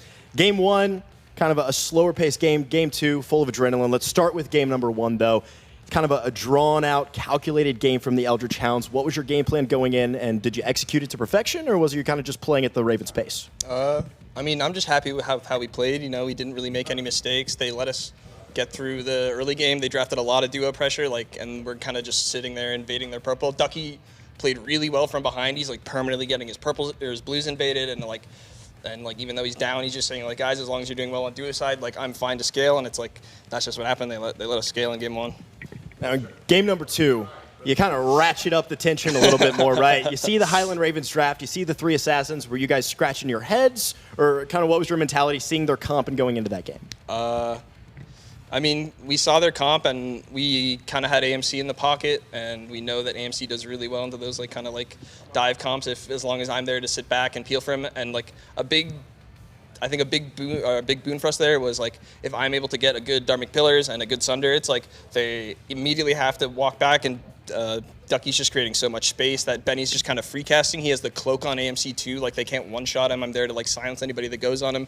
No beads Thor into Aoklong. I don't know what that's about. Yeah, easy to that. Now, Quig, Eldritch Hounds, you've played a few sets now at SMITE Masters, and you guys are clicking on all cylinders, it seems like. Is there any special way that you're going to move forward and prepare for this next phase of SMITE Masters? Just keep gaming. That's it. Quig, just keep gaming. Congratulations on your 2-0 over the Highland Ravens. Back to the desk. That's Paul's thing, right? No, Paul is just Paul's gaming. just gaming. Quig added another word. He's just going to keep gaming. Right, and those are 2 very different things. Eldritch Hounds, they're doing a lot of gaming. They're looking good while they're doing it, and they'll move on to the next phase of SMITE Masters. Quig talks about it there. Just put down the Dharmic Pillars, let the team do their thing. Every masterpiece has its cheap copy. And I would call you a cheap copy of me, Miff. I would agree. We'll go on to the bracket here and look how week number 1 of SMITE Masters unfolded. A lot of 2-0s in the main portion of our bracket here. Only the Eldritch Hounds and the Niflheim Wargs go the distance. Styx Ferryman 2-0 over the Leviathans, and that SPL knockout match, the Eldritch Hounds just now knock out the Ravens, so that sets the stage for our first semifinal, or I guess it could be the second, but one of 2 semifinals next weekend. That'll be Hounds v. Ferryman, Oni Warriors, and Jade Dragons on the other side. Myth, are you pouting because the weekend's over? Yeah, I mean, it's a lot of things building up over here, all right? I'm working through some emotions. Oh, this is good. We're working towards it, that's for sure. We got a little bit more SMITE Masters just around the corner. And we got a lot of fun to look forward to. So on Thursday, make sure you tune in. The fans will be playing with the casters for a couple of hours. The waiting room will be after that, and then the Titan Forge podcast rounds out the day on Thursday. Friday, you get to take a breather. And then Saturday and Sunday next weekend, we'll round out SMITE Masters. Oni Warriors, Jade Dragons, that'll be your first semifinal. And then Eldritch Hound, Styx Ferryman will be the second semifinal we have for you next weekend. We will have a 3rd, 4th place match on Sunday, and then the grand finals of SMITE Masters will be Sunday afternoon. So one more weekend, Miff, of good SMITE action. A lot of fun here. We're down to 4 SPL teams. Any big surprises with the 4 teams that are remaining? Yeah, I think the Ravens just lost. That was pretty wild. I don't think anyone saw that one coming, but otherwise, I think expected outcomes for the most part. Goodness, I've made it 15 seconds. Into this. As I mentioned earlier on, we have an announcement for you guys today, and that is that today was my last day here with hi-rez and casting with SPL. I'll put more information out on Twitter about where I'm going, what I'm doing, next steps in the future. I don't think you've seen the last of me in esports. I hope to see every one of you around here soon. But but for now it's on to a new adventure for me. And so I want to take just a moment to thank everyone at home. I mean, if you think about everything that we've been through over the last few years, I started on Paladins in 2019, and that was my first segue into esports. Yes, this is dude, come on! This is the only thing that's saving me. I started on Paladins in 2019, and that was my first segue into esports. And some of you SMITE fans saw me on stage doing interviews for Season 6 of SMITE Worlds, and that was my first step into the world of SMITE and the first step into the world of esports, and it changed my life forever. COVID was such a difficult time, the pandemic, but I welcomed you guys into my bedroom, not in the way that you're thinking, but in the way that the camera was on us at all times, and we felt the closeness of the community through what was otherwise a really terrible time. Through loss, this team of mine, this family of mine got really close. Casted a couple Worlds finals, and thank God I got to meet all of you at home during Season 9 Worlds, because it was one of the best weekends of my life, and you knew how to make a guy feel loved, and I can walk away from this chapter in my life feeling like I checked that final box and with my head held high because of what I was able to accomplish and the love that you guys helped me feel. So to all you fans at home, everyone on Twitter, all the viewers, anyone who came up to me, you haven't seen the last of me. Don't you worry, I'll be around. You know where to reach me. But thank you. You really made a guy's dreams come true over the last few years. And I do want to give shouts, as much as the team might hate it. Every single caster I've worked with over the years, Pretty Hair, Hindu Man, you guys gave me my shot years ago. Rain Day, you helped make me into a professional. Fawn and Krez, the original Pally Patrol, it's been a blessing. Gormizer, you casted my first Worlds Finals, Paladins Worlds Finals with me. Myth, whether you like it or not, you've been more important to me. That's my buddy right there. You've been so important to me over the last few years. Aggro, you've helped make me into the caster I am. J-Mac, Trilly, you guys stepped into not an easy situation, and you guys truly killed it. So I appreciate everyone. I hope to see you around. You'll hear more from me soon this week. And just one final time, thank you so much. It's been the dream of a lifetime. Everyone dreams of being in this position, and I was able to do it.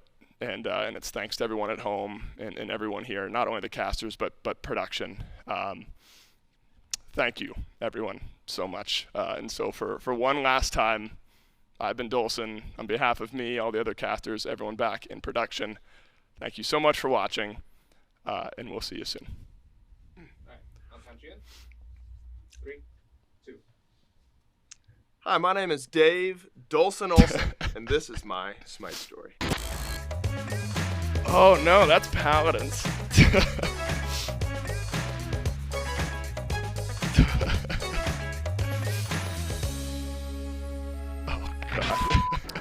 It almost looked like they I wore that couldn't shirt quite find their yesterday. Team fight groove. Right. I mean, I wore Flashpoint that was shirt yesterday. going so hard and so fast in all those team fights, but to further break it down, we are going to send it back to our desk. Here's Goran Evan.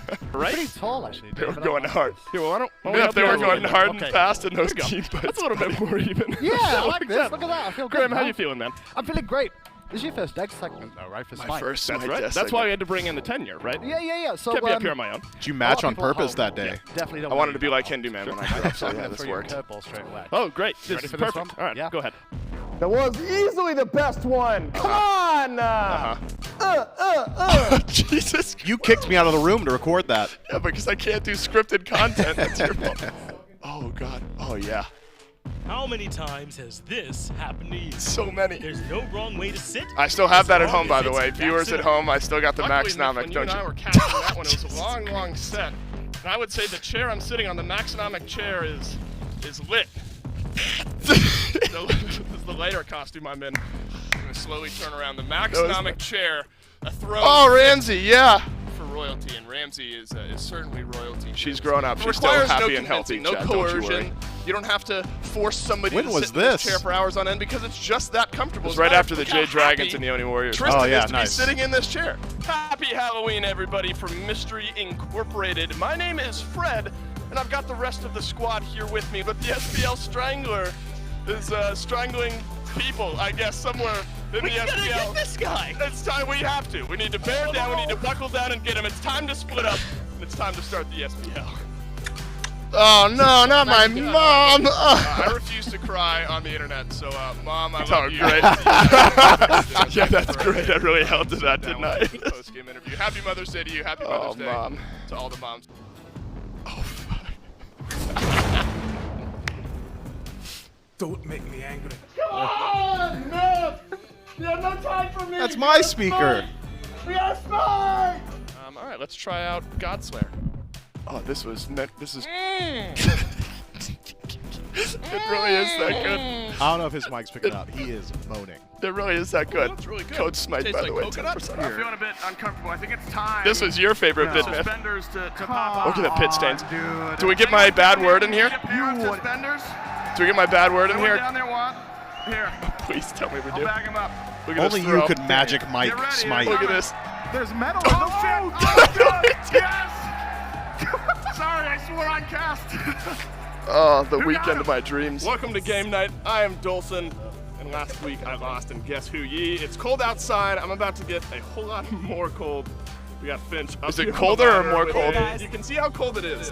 Some condensation. Oh, look at you, Myth. The Dude, hair, baby the Myth. classic hair. I'm sorry, Dave. Just go. All right, let's get us going, Myth.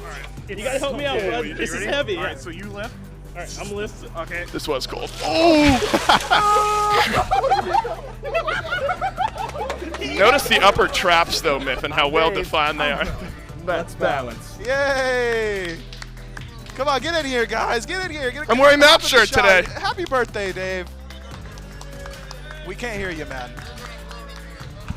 Oh, he wants. All right. And I'm joined by, you know him, you love him, it's Dolson. I hope they love me. I hope they know me. 2020 is when I first started casting SMITE. Truer words never That is how spoken. my SMITE story began, and it's still on. Oh, no, not Myth and I. God damn it. You, there. Yes, you watching the stream. You are fabulous. You are fabulous. Thanks for watching. You're all fabulous. Did I forget anything? No, you can.